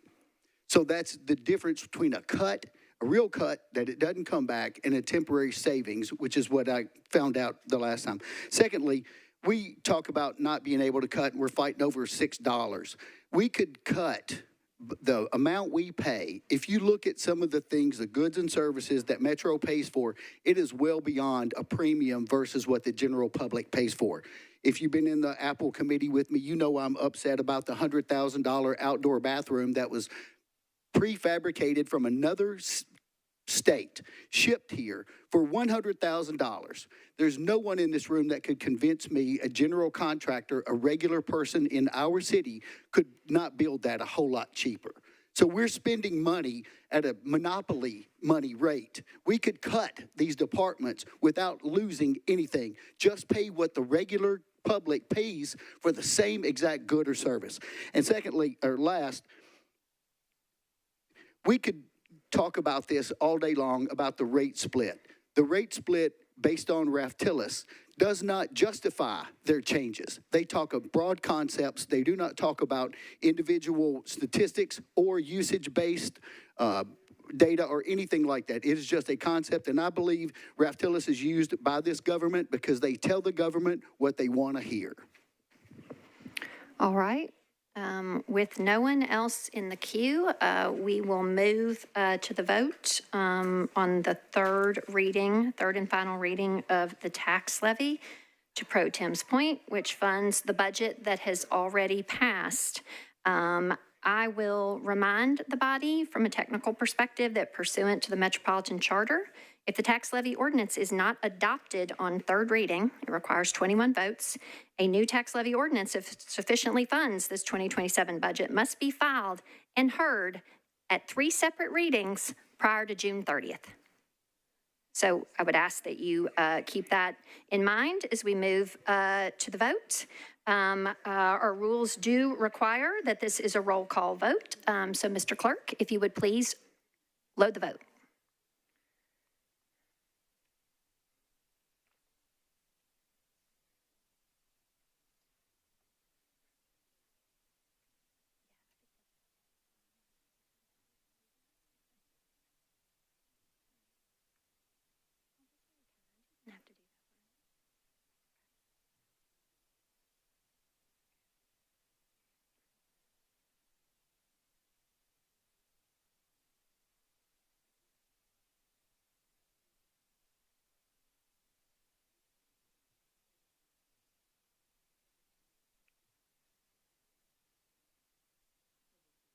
With all votes in, Mr. Clerk, please show the vote.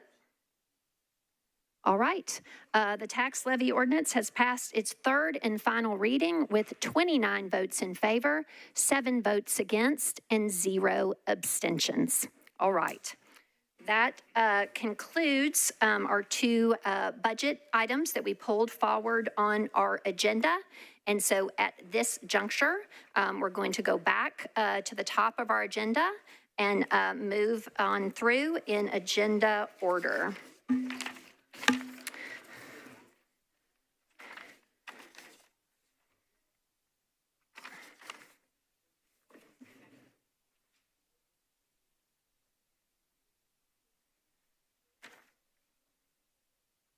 All right. Section H, our consolidated consent agenda. All resolutions and second and third reading ordinances on this agenda are included on the consent agenda if recommended for approval unanimously by all committees to which the item was referred. Items on the consent agenda will be voted on at a single time. The item number, along with the resolution and ordinance number of the items on the consent agenda, will be read by me, and members of the council may remove any item from the from the consent agenda by request before the consent agenda vote is taken. All right. The first resolution proposed for consent is Agenda Item 2, Resolution 2026-2004. Agenda Item 3, Resolution 2026-2005. Agenda Item 4, Resolution 2026-2006. Agenda Number 5, a Resolution 2026-2008. Agenda Item 6, Resolution 2026-2030. Agenda Item 7, Resolution 2026-2031. Agenda Item 8, Resolution 2026-2032. Agenda Item 10, Resolution 2026-2034. Agenda Item 11, Resolution 2026-2035. Agenda Item 12, Resolution 2026-2036. Agenda Item 13, Resolution 2026-2037. Agenda Item 14, Resolution 2026-2038. Agenda Item 15, Resolution 2026-2039. Agenda Item 16, Resolution 2026-2040. Agenda Item 17, Resolution 2026-2041. Agenda Item 18, Resolution 2026-2042.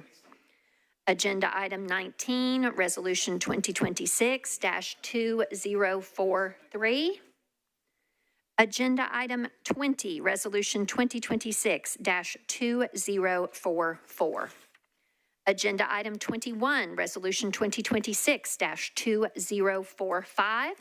Agenda Item 22, Resolution 2026-2046. Agenda Item 23, Resolution 2026-2047. Agenda Item 24, Resolution 2026-2048. Agenda Item 25, Resolution 2026-2049. Agenda Item 26, Resolution 2026-2050. Agenda Item 27, Resolution 2026-2051. Agenda Item 28, Resolution 2026-2052. Agenda Item 29, Resolution 2026-2053. Agenda Item 30, Resolution 2026-2054. Agenda Item 31, Resolution 2026-2055. Agenda Item 32, Resolution 2026-2056. Agenda Item 33, Resolution 2026-2057. Agenda Item 34, Resolution 2026-2058. Agenda Item 35, Resolution 2026-2059. Agenda Item 36, Resolution 2026-2060. Agenda Item 37, Resolution 2026-2061. Agenda Item 38, Resolution 2026-2062. Agenda Item 39, Resolution 2026-2063. Agenda Item 41, Resolution 2026-2065. Agenda Item 42, Resolution 2026-2066. Agenda Item 43, Resolution 2026-2067. Agenda Item 44, Resolution 2026-2068. Agenda Item 45, Resolution 2026-2069. Next, for bills on second reading, proposed for the consent agenda. First among those is Agenda Item 64, Ordinance BL 2026-1393, and second reading short. So the second and last among those is Agenda Item 65, Ordinance BL 2026-1394. For items on third reading proposed for the consent agenda, first among those, Agenda Item 66, Ordinance BL 2026-1328. Agenda Item 67, Ordinance BL 2026-1356. Agenda Item 68, Ordinance BL 2026-1358. Agenda Item 71, Ordinance BL 2026-1379. Agenda Item 73, Ordinance BL 2026-1382. And that is the last bill proposed for the consolidated consent agenda. Do any items need to be removed from the consent agenda? If so, if members would please join the queue to request that. Councilmember Cupin,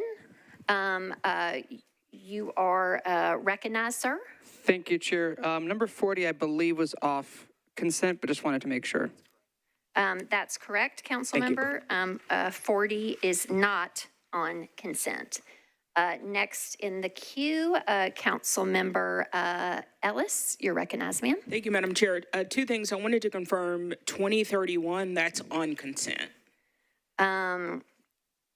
Okay, is this an ordinance or a resolution? Okay, resolution number 7, or rather agenda number 7 is on consent. Okay, and then for resolution 2026-2065, I wanted to pull that off consent.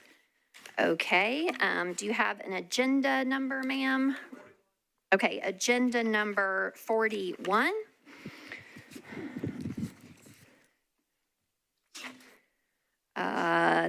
This is resolution 2026-2065, and it will be removed from consent, okay? Next in the queue is Councilmember Gamble. You're recognized, ma'am. Thank you, Vice Mayor. I'd like to remove number 45, RS 2026-2069. Okay, agenda item 45, resolution 2069 will be removed from consent. Has been removed.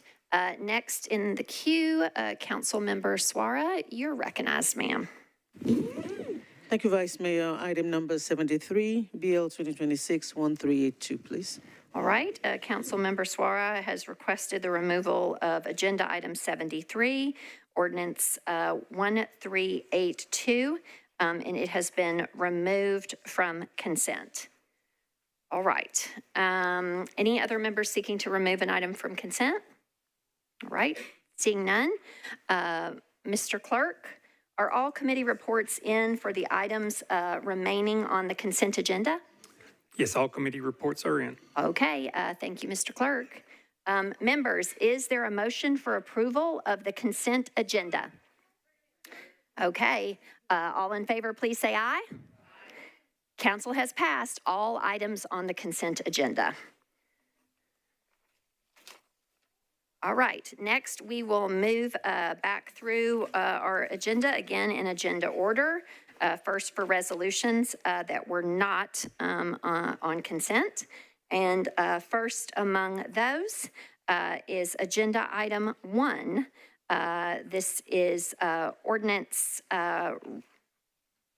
or rather resolution 2026-1961. This is a resolution reducing the local sales tax on the sale of groceries. Sponsors Toombs, Cupin, Bradford, Huffman, Allen, Porterfield, Ellis, and Spain. Councilmember Toombs, you are recognized. Thank you, Madam Vice Mayor. Committee report. Budget and Finance voted to recommend approval, 9 in favor, 2 against, 0 not voting. All righty. 9 in With favor, that- 2 against, and 0 not voting. Okay, with that committee report. Move for approval. Okay, there's a motion to approve and properly seconded. We are on to discussion on this resolution reducing the local sales tax on the sale of groceries. Is anyone seeking discussion at this time? Okay, seeing none. Do we have a quorum in the room? I think we do. Okay, just want to double check on that. Okay. Let's see, I guess we will try this first by voice, even though we did have some no's in committee. We'll try it first that way. All in favor of this resolution approval, please say aye. Any voting no? Okay, with that, because it is a resolution by rule, we will have to do a roll call vote. Mr. Clerk, if you would please load the vote.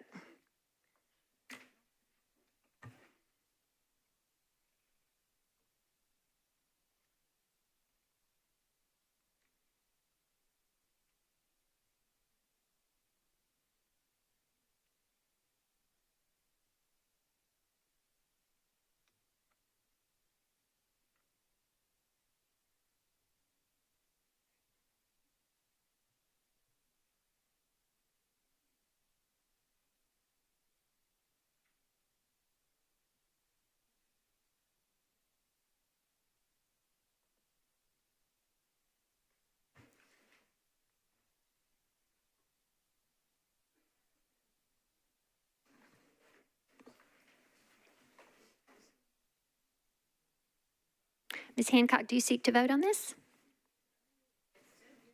With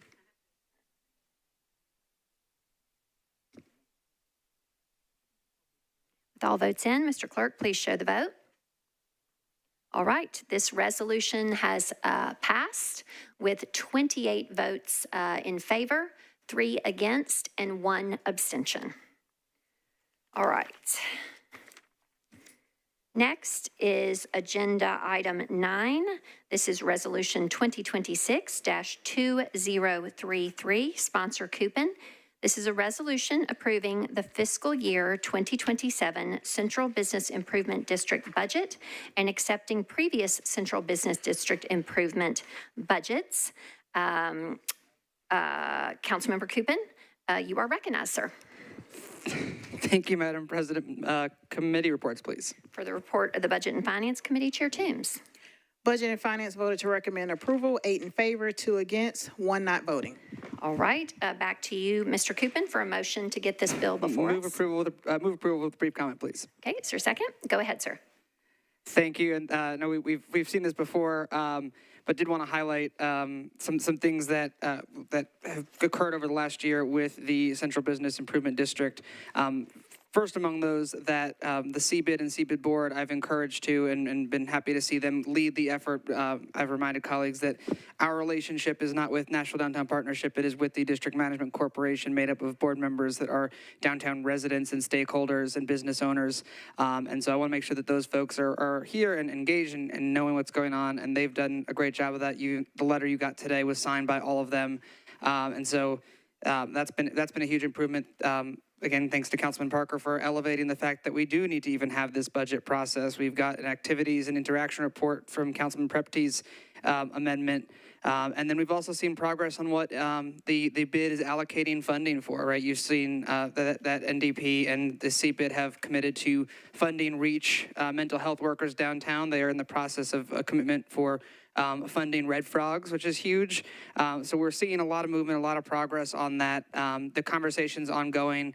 I've said this 100 times, I think, the last couple weeks that I am the ex officio member. I represent this council on the NDP board, on the CBID board, on the GBID board. So if there are concerns, questions, issues, come to me, share them with me. And specifically around the THP private security issue, I've said this a number of times, but day, night, 4 o'clock in the morning, it doesn't matter. Call me, text me. You know, I'm available if there is an issue, if there is someone being harassed or treated poorly. Call me, let me know. I want to know about it. I'll come down. I'll come address it. But again, we've got a new provider in that space. and, keeping a close eye on what that looks like. But we've seen a lot of changes, a lot of progress. At the end of the day, this is about 22,000 residents, countless stakeholders downtown. This is the budget they want. This is the budget that they put forward, and I hope my colleagues will support it. Great. So we are on to discussion on the motion to approve this resolution. First in the queue is Councilmember Parker. You're recognized, sir. Thank you, Vice Mayor. First, I have a technical question, which I'd like to direct to our special counsel, if I may. Yep. So, special counsel, the text of 2.177.070 reads that the annual budget shall be reviewed and approved by the Metropolitan Council, or if not approved, shall be returned to the Board of Directors for revision and resubmission until the Metropolitan Council shall approve the annual budget. This is precisely the same document they submitted before. We did reject that document and sent it back to the Board of Directors. They have not revised it. They have sent back the exact same document. So is this properly before us according to the Metro Code? Special counsel, you're recognized. Councilmember, based on my review of the legislation considered last week and the legislation considered this week, there is a change between accounts of $1, and based on that, however minor, that is a revision. That's very cute, and I think it shows how seriously the district managed corporation takes this responsibility. So I think, members of this body, we've heard substantive concerns about this entity for the last 18 months from the public, from members of this body. We have rejected the budget they sent us. We sent it back to them. They did this cute little movement of $1, which I did not find. So thank you, special counsel, for digging through that and finding that movement of $1. We are tasked with oversight of this body. No one is coming to fix this for us. We are the oversight entity of this body. We need to be the adults in the room, vote this down, and have them send us a budget we can approve. All right. Next in the queue is Councilmember Porterfield. You're recognized. Thank you, Vice Mayor. I appreciate that. I second and echo everything my colleague, Councilmember Parker, just stated. When I asked if this was a change in the budget, my interpretation of the email that we got, because we got an email that basically said, and I'm kind of paraphrasing here, that there were a lot of council members out. So we're going to bring back the same budget because we'll have more people. Not that we are looking to make the changes or addressing the concerns that several council members lifted up. Councilmember Evan Siegel brought up some really great concerns around safety. I hope she gets in the queue to talk about them again. She brought up some really great concerns. We brought up multiple concerns about THP, and the THP is still in the budget, even though we shared those concerns. And they, in essence, brought back the same budget because they believe that they don't have to make any changes because they just feel like they have the vote. And I think that that is very prideful, that is hubris. And I think that if you want to show that you are a good partner and that you truly are trying to work with this body and you want us to approve this budget, then you would have considered bringing in a revised budget. It's 4 positions. It is literally 4 positions. So they had the opportunity to remove THP and they did not. Yesterday, a comment was made by, I'm guessing this was one of their vendors, but a comment was made by a gentleman who accused the city of busing unhoused neighbors from downtown when there are big events like the CMA. And I went on the record and I asked the administration if that was true. And of course, the administration confirmed that that wasn't true. But I did a little digging, and in 2016, News Channel 5 actually wrote a story about a group pays to bus many homeless out of town. I'll just read the first line. The Nashville Downtown Partnership, that is the group that was busing unhoused neighbors. And granted, this story was back from 2016, so hopefully they don't have that practice anymore. But I just thought that it was very disturbing that the accusation that one of their vendors made against our city is what they were the ones that were actually doing. And here we are again with the budget that hasn't been revised, that we're asking to approve this budget. We have the opportunity to vote this down. They do a lot of good stuff. We want them to do the good stuff. We want them to keep downtown clean. That's an amazing use of tax dollars when you are keeping downtown clean. But what we're saying is we don't want THP, and we want a more robust look at public safety. Public safety is not just policing. So we are, I'm standing again in opposition to this budget, and I'm gonna keep opposing it every time it comes back. If it fails today, I'm gonna keep opposing it every time it comes back until they get it right. All right, next in the queue is Councilmember Johnston. You're recognized, ma'am. Previous question. All right. Roll call for previous question? Okay, all righty. So there is a second for the previous question. This is non-debatable. It requires 2/3 of those voting. There is a request for roll call. It is seconded multiple times as appropriate. And so rather than starting by voice, we will go straight to roll call machine. Mr. Clerk, please load the vote to call the previous question.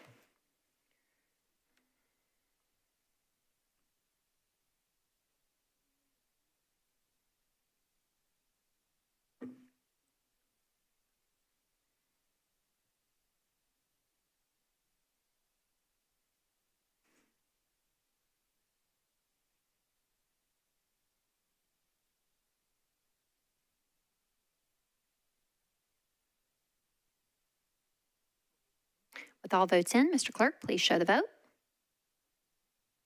The motion to call the question fails with 18 votes in favor and 17 against and 0 abstentions. So debate will and discussion will continue in the order of the queue. Next is Councilmember Benedict. You're recognized. Thank you, Madam Vice Mayor. So, colleagues, I'm mostly concerned about the financial burden that the CBID has put on all Nashvillians. The District Management Corporation has selected a Nashville Downtown Partnership, and they contract with Block by Block. So Block by Block, as we know, had some responsibility in the library garage fire. The fire department, NFD, identified their storage room as the fire's point of origin. We don't know how much Block by Block, vis-a-vis NDP, vis-a-vis the CBID, we don't know how much they're liable for that's currently being litigated. However, last year, prior to any litigation, we were told by Metro Legal that the CBID did not have enough insurance coverage for the damage.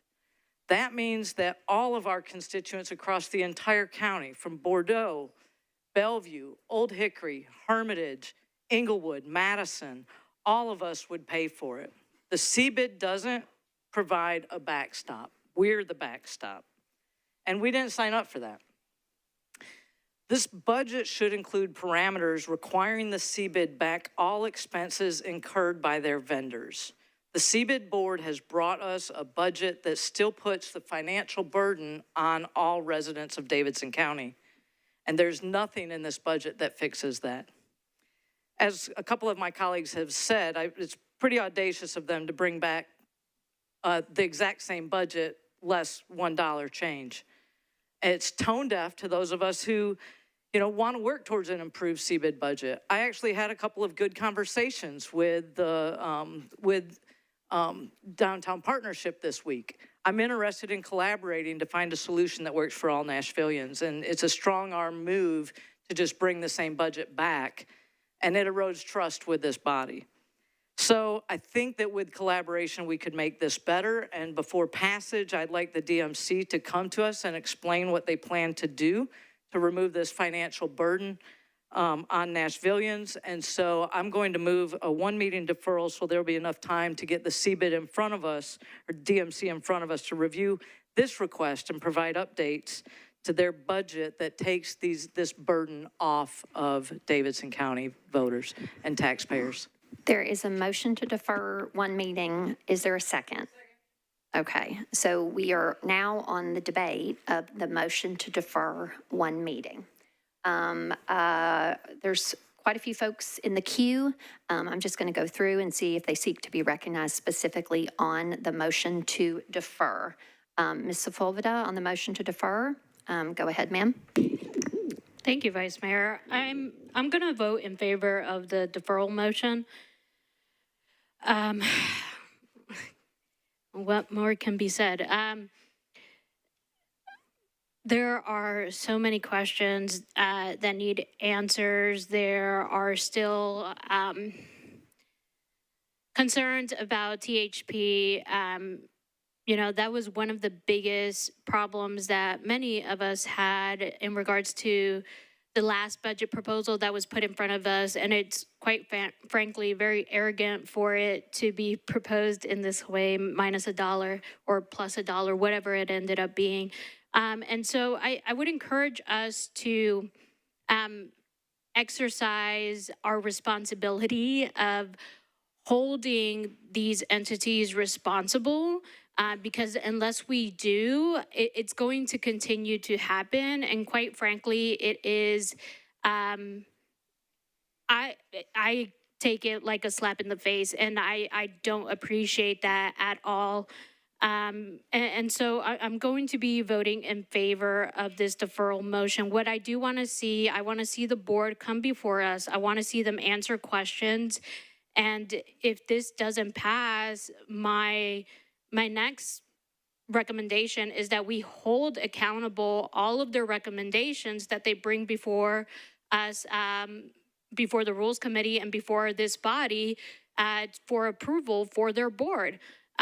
Because I had questions today in Rules Committee for their nominee in regards to the budget that was put forward today, and if they agreed with the process that was happening today.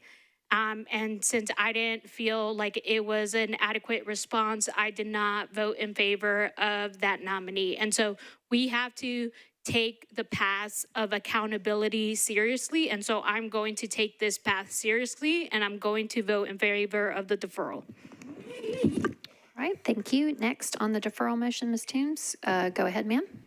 Thank you, Madam Vice Mayor. So I have some concerns about the deferral. So there's language in the substitute that we just passed that grants the finance director the authority to withhold the assessment funds if the council does not approve the CBID's budget. My concern is whether or not on July 1, if there's no, because we don't meet again until July 7th, if there's no passage of the budget today, if they will have funding to pay their employees and continue to provide services downtown. My concern with further with a deferral, you're talking about a 2-week time period, but what I'm hearing is a concern about how security is handled downtown. So downtown is not your typical neighborhood. There's 17 million people that go through downtown on a yearly basis. So you do need additional security. And we've heard from MNPD that they don't have the capacity to provide that additional security. But I think that from hearing from some council members, there's a desire for there to be MNPD rather than THP. And I don't know if that can be resolved in a 2-week period. So for that, I don't know if I'm going to abstain or vote no on the deferral, but I do have a concern regarding the financial resources come July 1 for the CBID. Is there someone that can answer that? Would you like me to address that question to the Department of Finance or Special Counsel? Finance. Okay. Special Counsel can answer as well, but Ms. Wiggins, okay. Let me see, you are at the planning table, Ms. Wiggins, and not in your usual spot. Go ahead, ma'am. Mary Jo Wiggins, Finance. Thank you, Vice Mayor.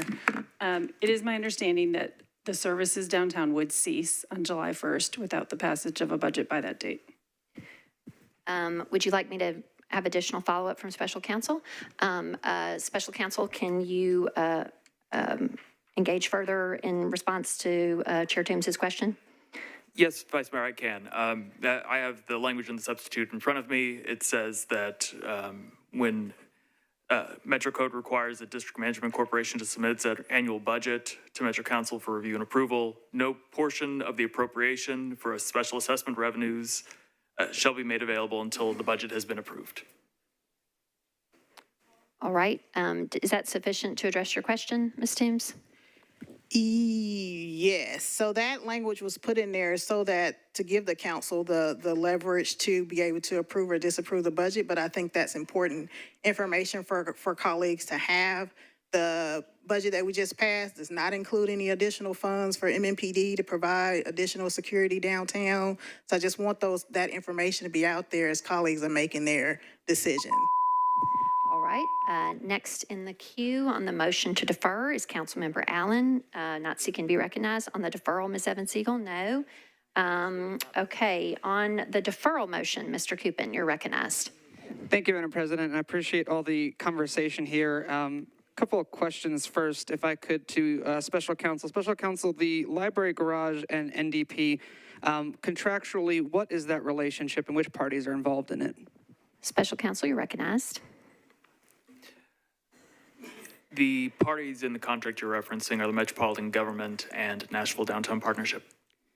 And from a liability perspective, my understanding was that the Department of Transportation also was not carrying full insurance on that garage. Is that correct? Special Counsel. I'll have to defer to legal for an exact answer on that. Could legal answer that? Ms. Amos for the Metro Legal Department. Go ahead, ma'am. Councilman Coopin, can you repeat your question? Yes. So my understanding from a prior meeting was that the director of the Department of Transportation shared that the Department of Transportation was not carrying adequate insurance on the library garage, and that was one of the fiscal concerns. Wanted to confirm that.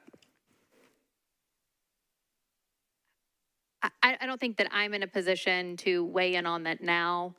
I think we are involved in some litigation. And I would also share, Mr. Coopin, you're on a deferral motion, sir. So my point to that is that those are questions that were raised and by the individual asking for the deferral, and the relationship between Nashville Downtown Partnership regarding their library garage. I understand and hear all those concerns, but that's a Metro issue. I would encourage Transportation Infrastructure Chair, who has concerns, to call a special meeting to address those. But we shouldn't be penalizing the District Management Corporation or the downtown residents because of that issue. And as we've heard, July 1st, if this does not pass, the CBID would just cease to exist, and July 4th would be really tricky. And you want to talk about a burden on Metro taxpayers. We're not going to let the city go to ruin, right? We're not going to let the streets go messy and trash everywhere. So that burden's going to come from the whole city. That's where $20 million worth of downtown investment goes to. I continue to get frustrated by these conversations because people downtown, when cost of living is so high, when it is hard to make ends meet, when it is hard to put food on their table, they put extra money in the pocket so that we can generate revenue, so that we can fund the budget we just passed. And so to shut this down for a deferral, because, and again, Councilman Porterfield, I think, said it best, that she's going to oppose it again and again and again until they do what we want them to do. And I continue to hear one issue and one issue alone, and that is THP and private security. I'm looking at the budget now. If I moved $700,000 out of economic development and into cleaning, if we move that, that wouldn't change anybody's vote here tonight, right? We can move hundreds of thousands of dollars that won't change the vote. So I urge everyone to vote no on the deferral. Let's pass this budget. Let's keep the work going. There's great things happening. Your time is concluded. Next, moving through the queue, folks have declined to speak at this time because we're on the deferral motion.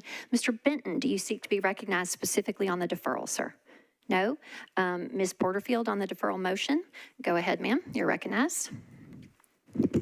Thank you, Vice Mayor. I stand in support of the deferral.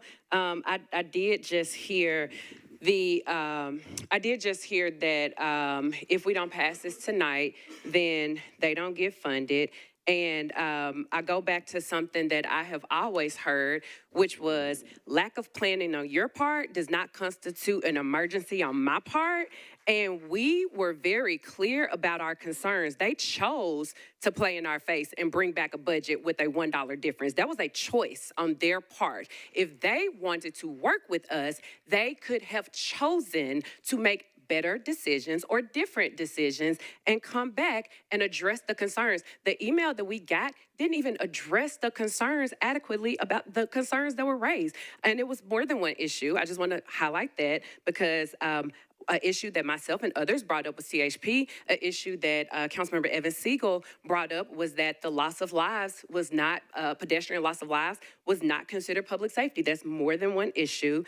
Also, MNPD is not pulling out of downtown. There's no way that we're not going to have coverage downtown for the 4th of July. So, I mean, we just, that's not going to happen. So I would urge my colleagues to support the deferral and let NDP come back with a revised budget.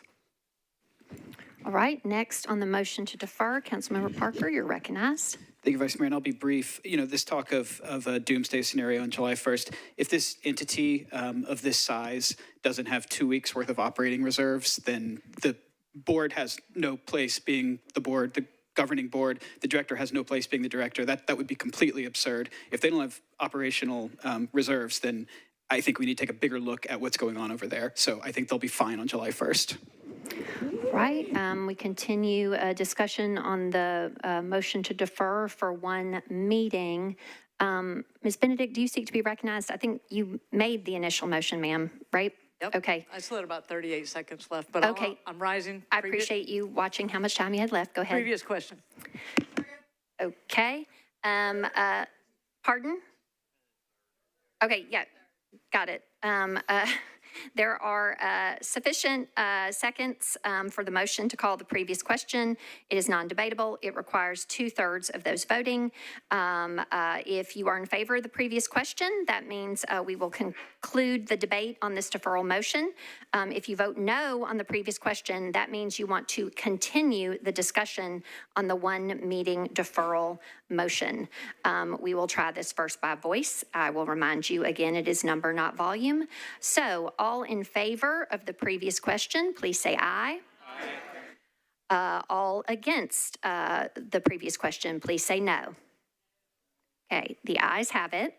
And so now we will move to the vote on the deferral motion. In an abundance of caution, Mr. Clerk, if you would please load the vote. This is a one meeting deferral motion.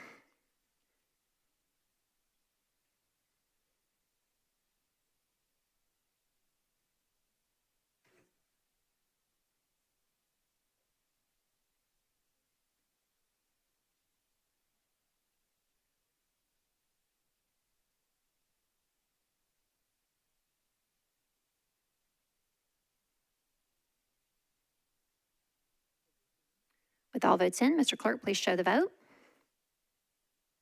The motion to defer has, one meeting has failed with 9 votes in favor, 22 against, and 5 abstentions. So we are at this juncture back on the preceding motion, which was a motion to approve. And so the discussion now continues. Top of the queue for that discussion is Councilmember Allen. You're recognized, ma'am. Thank you, Madam Chair. I want to again acknowledge the important discussion that we've had. I appreciate the issues that have been raised by some of the council members here and the improvements that I think we have to acknowledge that have been made to the process, including this actual budget approval as opposed to simply a line item, and the fact that we get the annual report now so that we can actually see what the encounters between law enforcement or security are and people downtown of all types. My understanding is that many of the encounters are with our visitors who are not behaving well. I understand the concerns about ensuring that our people experiencing homelessness are treated with dignity and respect. I think that is of the utmost importance. I appreciate the outreach team who says that they give their all to do that, and I hope that with the scrutiny that's on this, that continues to be the tradition that they move forward with. I would just say in a zoning process, when we go through and say we want these changes to be made and the builder or the developer makes those changes, then we acknowledge that we have made a difference and we often pass it because we've had a good, robust discussion back and forth. I think that it is not in that same spirit to say we see these 5 issues and one of them is still remaining, and so we're still going to dig our heels in. I know that those are important issues. I think that the attention that's been paid to this hopefully has not fallen on deaf ears. I don't think it has. I would encourage the CBID board directors to continue to take our concerns about the THP very seriously and to work to solve that issue as soon as we can. But I am going to acknowledge the concern, the progress that's been made, and I would ask my colleagues to support this and to continue to push for the things that we still think are important. Thank you. Right, discussion continues on the motion to approve. Councilmember Benton, you're next in the queue. You're recognized, sir. Thank you, Vice Mayor. I understand there's plenty of people in here tonight, our colleagues, that just don't like the downtown partnership. I want to remind my colleagues that CBIDs are not a standard municipal department. These districts exist under strict state frameworks designed to protect commerce and protect the commercial property owners who voluntarily tax themselves to fund this street-level safety, cleaning, and hospitality. Obviously, this body speaks like, or many speak, like it prefers to provide all the dollars to keep the downtown Nashville to their standards, which is fine if you have the funds to protect our visitors where the goose that lays the golden tax eggs for the city and the state of Tennessee exist. This will cost us quite a bit more one way or the other. I'm just bringing up what we actually face. Let's pick our battles carefully. Realistically, we could lose all control over this entity. All right. Next in the queue is Councilmember Sepulveda. You're recognized, ma'am. Yes, and if we lose control, I would think that we would sue the state and the downtown partnership, which we have been winning these cases lately. Thank you, Director Dietz, who has done a great job. In regards to that, I would say I'm not going to vote in favor of this. This doesn't make any sense to me. It has been, what now, 7 years? 7 years with this body. Next meeting, I will be 33. And it will be my birthday next meeting. And it has been 7 years. And in these past 7 years, I have spoke to you all, not all of y'all, but a good number of y'all, and 3 years to some of y'all, about the importance of the immigrant community and the importance of workers and making sure that they are safe and taken care of. And I feel like it falls on deaf ears. THP is a group that partners with ICE. We have many service industry workers downtown in our hotels, in our restaurants, in our bars. And when ICE had the raids here in Nashville, a lot of those bars closed. A lot of those bars closed because their workers were not there. What message does it send when THP is on the streets? I have ridden the bus home from the council office back to South Nashville, and the bus is packed with workers with logos from the hotel they work for on their shirts and their sweaters. They're all going home. They're all immigrants. They are filled with people that look like me. It is important. It is not just for people. It is much more than that. It is a message. It is a message. So I would have voted in favor of this budget if that would have been taken out. I am not an unreasonable person. I am asking for there to be collaboration, a partnership. This is not a partnership. And if the downtown partnership cannot work with us, then they shouldn't be in charge of the downtown. It is our responsibility as a city to take care of our city, just like we do in other parts of town and the county. And we could absolutely continue to do that. We don't need this. Thank you. Next in the queue is Councilmember Hancock. You're recognized, ma'am. Previous question. Okay. If you want to end debate and move to the vote on the motion to approve here, you will vote aye. If you want to continue the debate, you will vote no. It requires 2/3 of those voting. We will first try by voice. All in favor of the previous question, please say aye. All against the previous question, please say no. The ayes have it very clearly. And with that, we will move to the vote. This is a resolution. Several members have said from the floor that they are a no. Any one no vote requires a resolution to have a roll call vote and be on the boards. This requires 21 votes for passage. Mr. Clerk, please load the vote.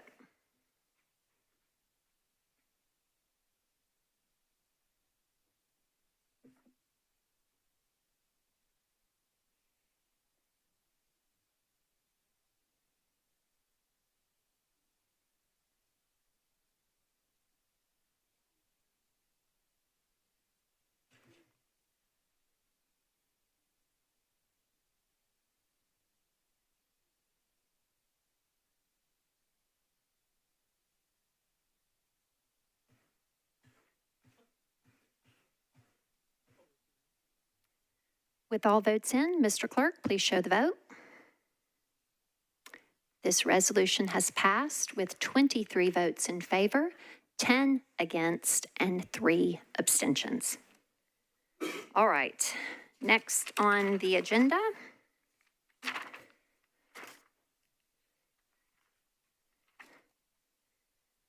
is agenda number 40. Resolution 2026-2064, sponsors Coupin, Druffel, Allen, Stiles, Ewing, and Evans. This is a resolution urging the Nashville Department of Transportation and Multimodal Transportation and the Mayor's Office to renew and accelerate its commitment to Vision Zero initiatives to eliminate pedestrian fatalities in response to a sharp increase in pedestrian and cyclist deaths in Nashville and Davidson County in 2026. Councilmember Coupin, you're recognized, sir. Thank you, Madam President. Committee reports. For the report of the Transportation and Infrastructure Committee, Chair Evan Siegel.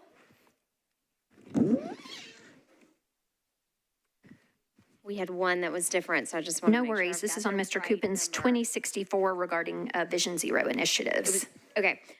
It was a recommended 2-meeting deferral. This was our one that was different, with 10 in favor of that recommendation, 0 opposed, and 0 not voting. Okay, got it. Back to you, Mr. Coupin. Move a 2-meeting deferral with a brief comment. All right, is there a second? All right, go ahead, sir. Thank you, Madam President. And as we have talked about earlier, we have folks dying on our streets. And since this resolution has come about, there have been even continued deaths, and I've continued to have to update this. And it's unacceptable that people should be dying on our streets, whether it is downtown or East Nashville or wherever throughout our city. And so this is asking NDOT to recommit to Vision Zero in the Mayor's Office to come up with a new plan, 5-year plan, which is expiring, and to present to the Transportation and Infrastructure Committee. I had some very good conversations with NDOT. They are currently in an RFP for a Vision Zero program and are in the process of hiring their new director. So I'm going to defer this for 2 meetings, but we need to do work, not 2 meetings, not 2 weeks, not 2 days, but now, and we'll continue to push on that work. There should be 0 deaths on our street. Nobody should be getting hurt here, and it's important that we commit to that. All right, there's a motion to defer 2 meetings. It was properly seconded. Is there any further discussion or any discussion? Seeing none, all in favor, please say aye. Any voting no? Any abstentions? All right, this resolution has been deferred 2 meetings. Next is agenda item 41, resolution 2026-2065, sponsors Ellis, Gadd, Benton, Allen, Cash, Coupin, Prepty, Huffman, Vo, Gregg, Nash, Rutherford, Evans, Siegel, Spain, Bradford, Weiner, Gamble, Cap, Benedict, Toombs, Evans, and Swara. This is a resolution honoring Wallace W. Wally Dietz for his distinguished service as Director of Law for the Metropolitan Government of Nashville and Davidson County. Councilmember Ellis, you're recognized, ma'am. Thank you, Madam President. Colleagues, some people spend a career chasing titles. Wally Dietz has spent his earning trust. After nearly 40 years at Bass, Berry, and Sims, he didn't need this job. He took it because he loves this city, and you could feel that in everything he has done. When the state came after this city's right to control, to govern itself, to control our sports authority, our own airport authority, the very size of this body, Wally Dietz stood in the gap. He currently defending our home rule. He defended equal protection for the people of Davidson County, and he did that with a steadiness that made him indispensable across every department of this government. And in drafting this resolution, I came across an old Tennessean article about his father, who covered the birth of the Metro Charter as a reporter for the Tennessean back in the early 60s. So for me, it's when Wally grew up around this government, he grew up around this government then, and now he has given the last half of his career to protecting it. There's a kind of love in that, the long, unglamorous climb. And when he had a stroke last March, he didn't step away. He kept showing up for us. And he will gracefully do so until he decides to drive off to that beautiful scenic area in Tennessee where Al Capone used to take his respite. Colleagues, this is what public service looks like. Thank you, Wally. Thank you for joining us tonight. Our city is better due to your service. Thank you for your wisdom, your decency, and for guarding our city like it's your own, because it is. Well said, thank you. There are other members in the queue. First among those is Madam Pro Tem Porterfield. You're recognized. Thank you, Vice Mayor. I echo everything that Council Lady Ellis said so eloquently. Council Lady, you did an amazing job. Just kudos to everything that she just said. Over the years, being a council member, there have been many times that I have had to call Director Dietz, and he has always just been so available and accessible, and he really has a heart for protecting our city. I really appreciate his willingness to stand up to the state and to stand up for Nashville and to protect Nashvillians. And one thing that I want to add is that it is one thing to be an amazing human being that does great things for the city, and it's another thing to also be a great parent. And not only does Director Dietz do amazing things, but he has two children that do amazing things. And if you look at Carrie and Scott and the things that they do and the things that they do for the community, I think that's a testament of Director Dietz and his morals and his principles, that not only is he doing great work, but he is making sure that the people that come behind him do that great work as well. So I just wanted to congratulate Director Dietz on his retirement and thank him for his service. Thank you, Pro Tem. Next is Councilmember Suara. You're recognized. Thank you, Vice Mayor. I want to stand and give Mr. Dietz his flowers as well. And there was a time that there's a meeting, not in chambers, outside somewhere, where Wally Dietz was speaking about this chamber and this council and the states planned for the reduction. And you just have to be in the room to see the passion and the knowledge, the history. He was there telling all of us about the votes and when it happened. And I mean, it was just so beautiful to watch. And you realize that this was not just a job for him. This was something like Councilman Bailey said, he grew up watching, learning, but he's come to respect. And for me, the diversity of this city. He spoke eloquently about why it was 40 members. He spoke eloquently about the plight of the minority community. He spoke eloquently about why it became 40 so we can have that representation. And I was sitting there just staring at him like, this was not just a lawyer speak. This was a human speak, knowing what Nashville needs, feeling for those of us that are crying about representation, that did not want that to go away. And I felt that, I heard that in that room that day. And my respect for you from that moment, I've always respected you, but when somebody can relate to what you're saying, put themselves in your shoes to that level, that they can actually articulate what you're feeling way beyond what you said, that was what I felt in that room that day. And I felt like this man is actually going to do a very good job representing us because he gets what we're trying to say. Thank you for defending the city so beautifully. Thank you for being a wonderful human being. Thank you for being a brilliant lawyer. So it takes the knowledge, the spirit, but also the passion and the love. And please do know that you have the utmost respect of many of us and the love. And on a personal note, it's been a pleasure working with you as well. Yeah, we don't always do everything. We didn't sue them for the COB, and we will always talk about that. But the things that we did sue them for, and I know that's a separate conversation, but what I saw, what I learned, was that you do have a passion for the people and you understand the plights of the minority in this city, and you took it upon yourself to be something you want to champion. And for that, I'm very grateful. Thank you. Thank you, Ms. Suara. Councilmember Prep-T, you're recognized, sir. Thank you, Madam Vice Mayor. First and foremost, I want to associate myself with the comments of my colleagues who have spoken before me, especially Councilmember Ellis, who very eloquently and I honestly could not have said it better myself.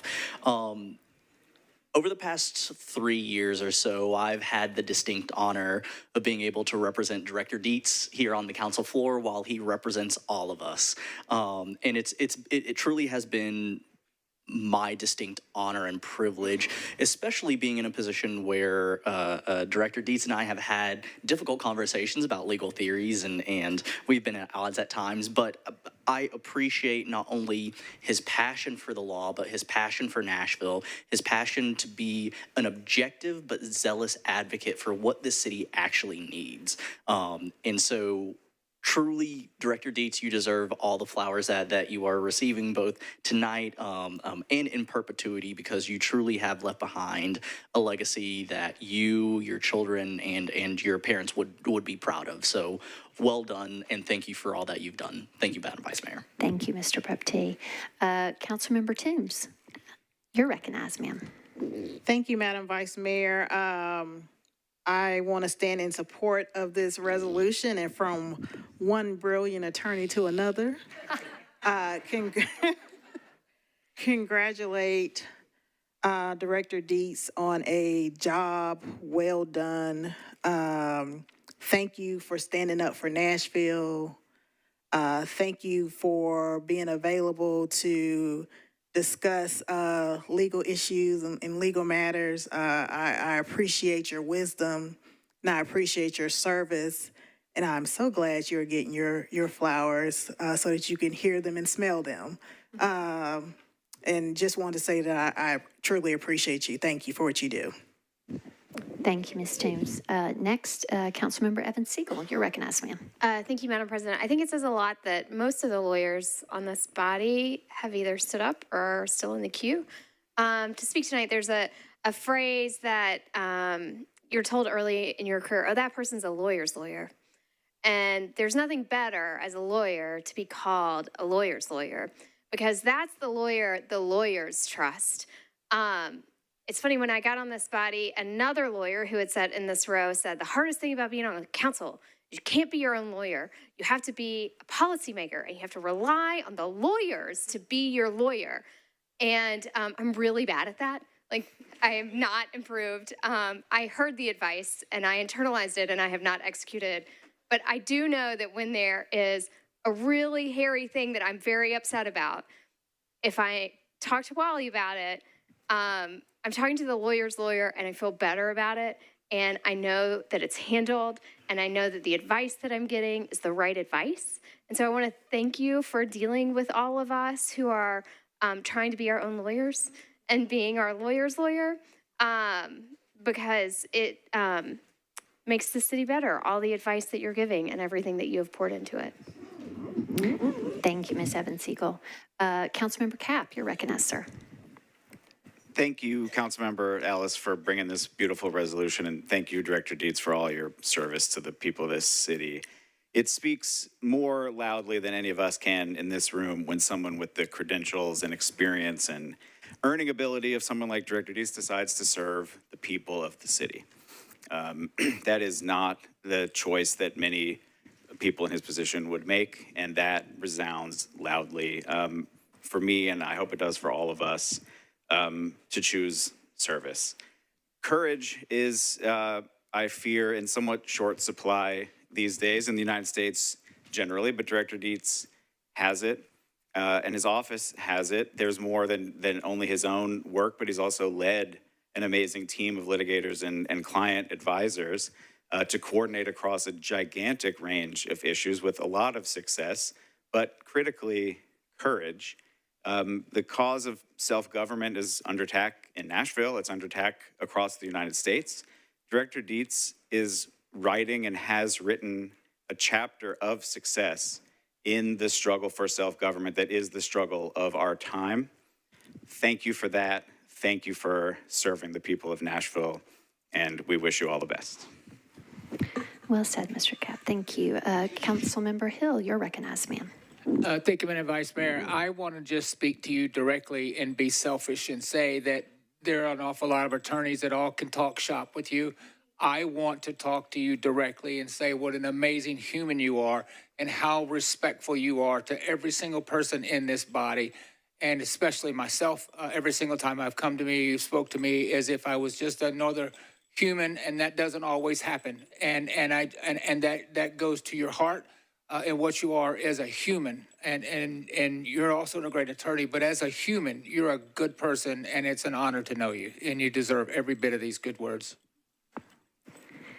All right. Well said, colleagues all. Okay. No one else in the queue. We're going to move to the vote. All in favor, please say aye. Any voting no? Any abstaining? All right. We have passed this resolution, and we appreciate you so much, Director Dietz.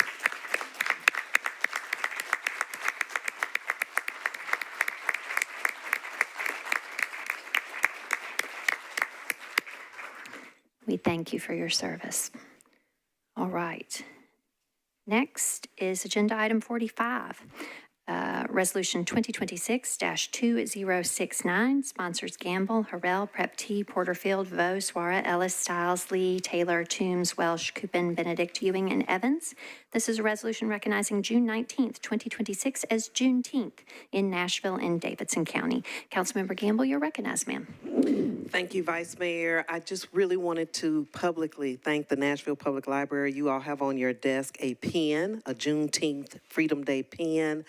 The Nashville Public Library, I want to thank them for partnering with the Metro Council Black Caucus in recognizing and honoring Juneteenth this year for 2026. Juneteenth activities, I want to remind everyone that Juneteenth activities are happening across the city, actually have already started happening. Juneteenth is actually this Friday, June 19th, but it is celebrated on the day, the week, the entire month of June. Some of the activities that I hope you all might be able to attend and participate in, they are activities of culture, art, music, food, and business, including Black on Buchanan, actually happened this past weekend.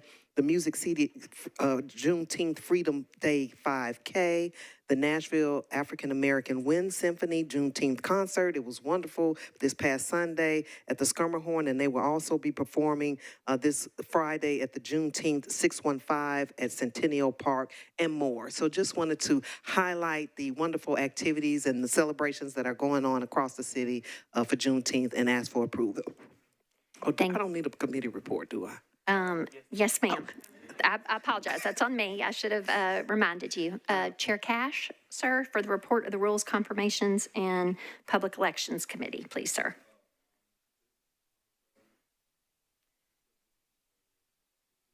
Favor 0, against 0, not voting. Okay, Mr. Cash, I apologize. I did not have your button pushed, but I heard your report. Thank you, sir.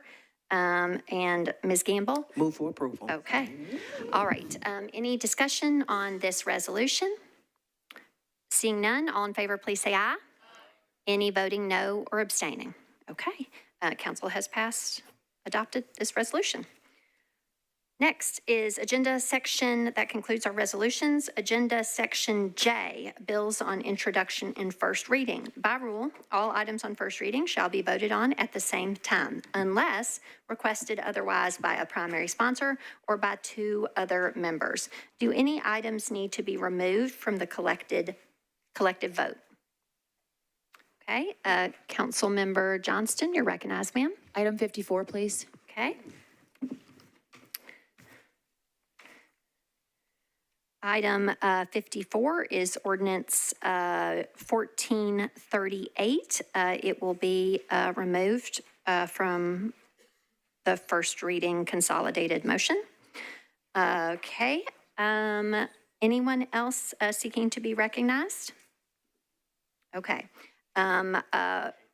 Is there a motion for approval? Seeing none, is there a motion for approval of all items remaining on first consideration? Okay. Properly seconded, and thus without objection, you have approved all items on first reading. Okay, so we'll go back to the one item that was removed from the consolidated vote, and that is Agenda Item 54, Ordinance BL 2026-1438, sponsors Johnston, Huffman, Coopin, Evans, and Spain. This is an ordinance declaring a temporary moratorium upon the acceptance, processing, approval, and issuance of zoning, building, or grading permits for data center developments on property within Nashville and Davidson County. Councilmember Johnston, you're recognized. Thank you. So this bill was filed so that it would be timely filed to meet that deadline, just in case on the last meeting the suspension of the rules did not prevail.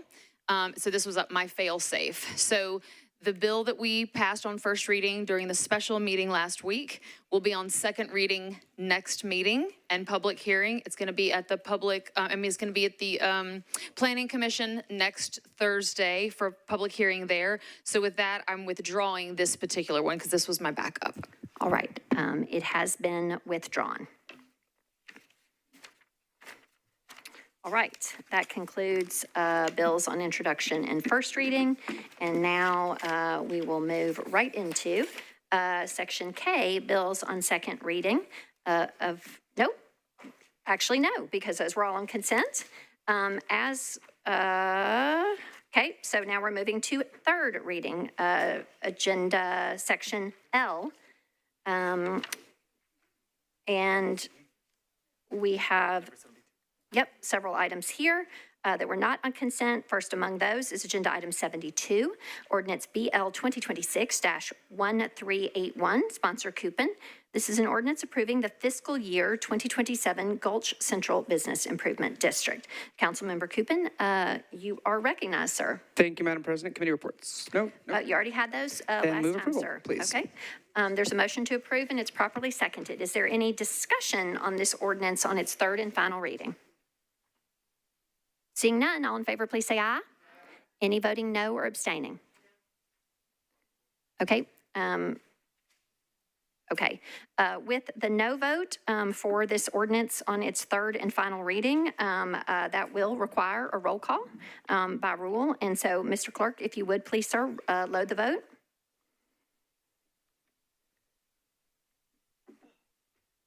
This requires 21 votes for passage.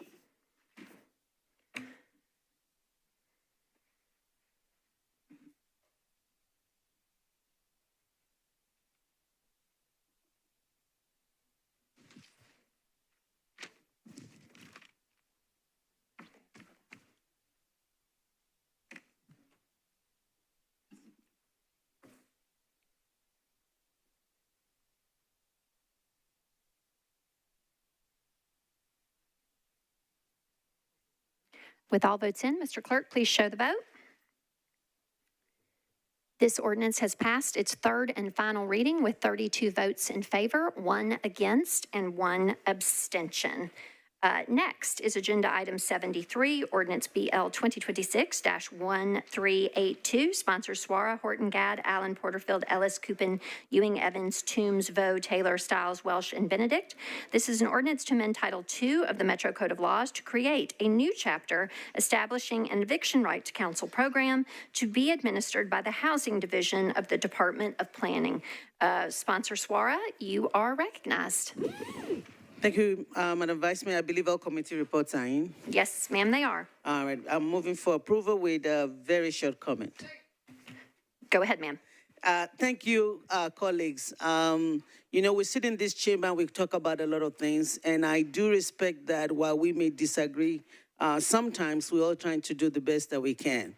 But it's also very great when we actually do something that we all come together to make happen, and this eviction right to council is one of those. It has been a true collaboration, not just with the people in these chambers, but also with the community. This program, thanks to all of you that we started about 5 years ago, got it into a pilot, and now it's going to be codified. The good thing about codifying is that at least you wouldn't hear me standing up and talking about the RTC every budget season. So that's a plus in that sense. But I wanted to thank the mayor for funding it. I would like to thank the budget chair for adding more to it. We're now at 4.5 million of the 9 million that is needed. I want to thank Mr. Rosenberg and Mr. Sexton for their help with this. The housing department, Ms. Albert and his department, Kelsey. I want to thank the RTC group that is actually working on this, that we're able to provide the results that allow us to support it. Legal Aid, Hispanic Bar, Rooftop, Nashville Conflict Resolution, the American Muslim Advisory Council, and all of the organizations that actually lobbied and talk about it and ask us to vote for it. Stand Up Nashville, NOAA, the People's Budget Coalition, Equity Alliance, Open Table. There are just so many organizations. This is how collaboration works. This is all of us working together for the betterment of our citizens. And I'm so grateful that we finally got it here. Nashville now joins only 4 states and about 18 cities in the country that have an eviction right to council program. And as we talk about affordability and helping, this is one tool in the toolbox that we now, thanks to all of you, we're now able to carry to the finish line, and hopefully we'll continue to help a lot of people in Nashville. And with that, Madam Vice Mayor, I renew my motion for approval. All righty. Is there any further discussion on this ordinance on its third and final reading? Seeing none, all in favor, please say aye. Any voting no or abstaining? All right, this ordinance has passed. That concludes this evening's agenda. I want to thank and congratulate Budget Chair Toombs again on her budget. By charter, the Urban Council, which is comprised of the 3 at-large members residing in the Urban Services District, must meet down front here, please, with the clerk after the meeting. Our next council meeting will be on Tuesday, July 7th. The council office will be closed this Friday in observance of Juneteenth. Is there a motion to adjourn? Oh, I'm sorry. Ms. Lee, go ahead, ma'am. I'm sorry. I would like to ask the council to join me in wishing Miss Jennifer Gamble a happy birthday today. Yes, ma'am. We did that off the top during our roll call, and we'll do it again. Thank you for spending your birthday with us. All right, we are adjourned. Second. I know, with her hair like that, she looks like it.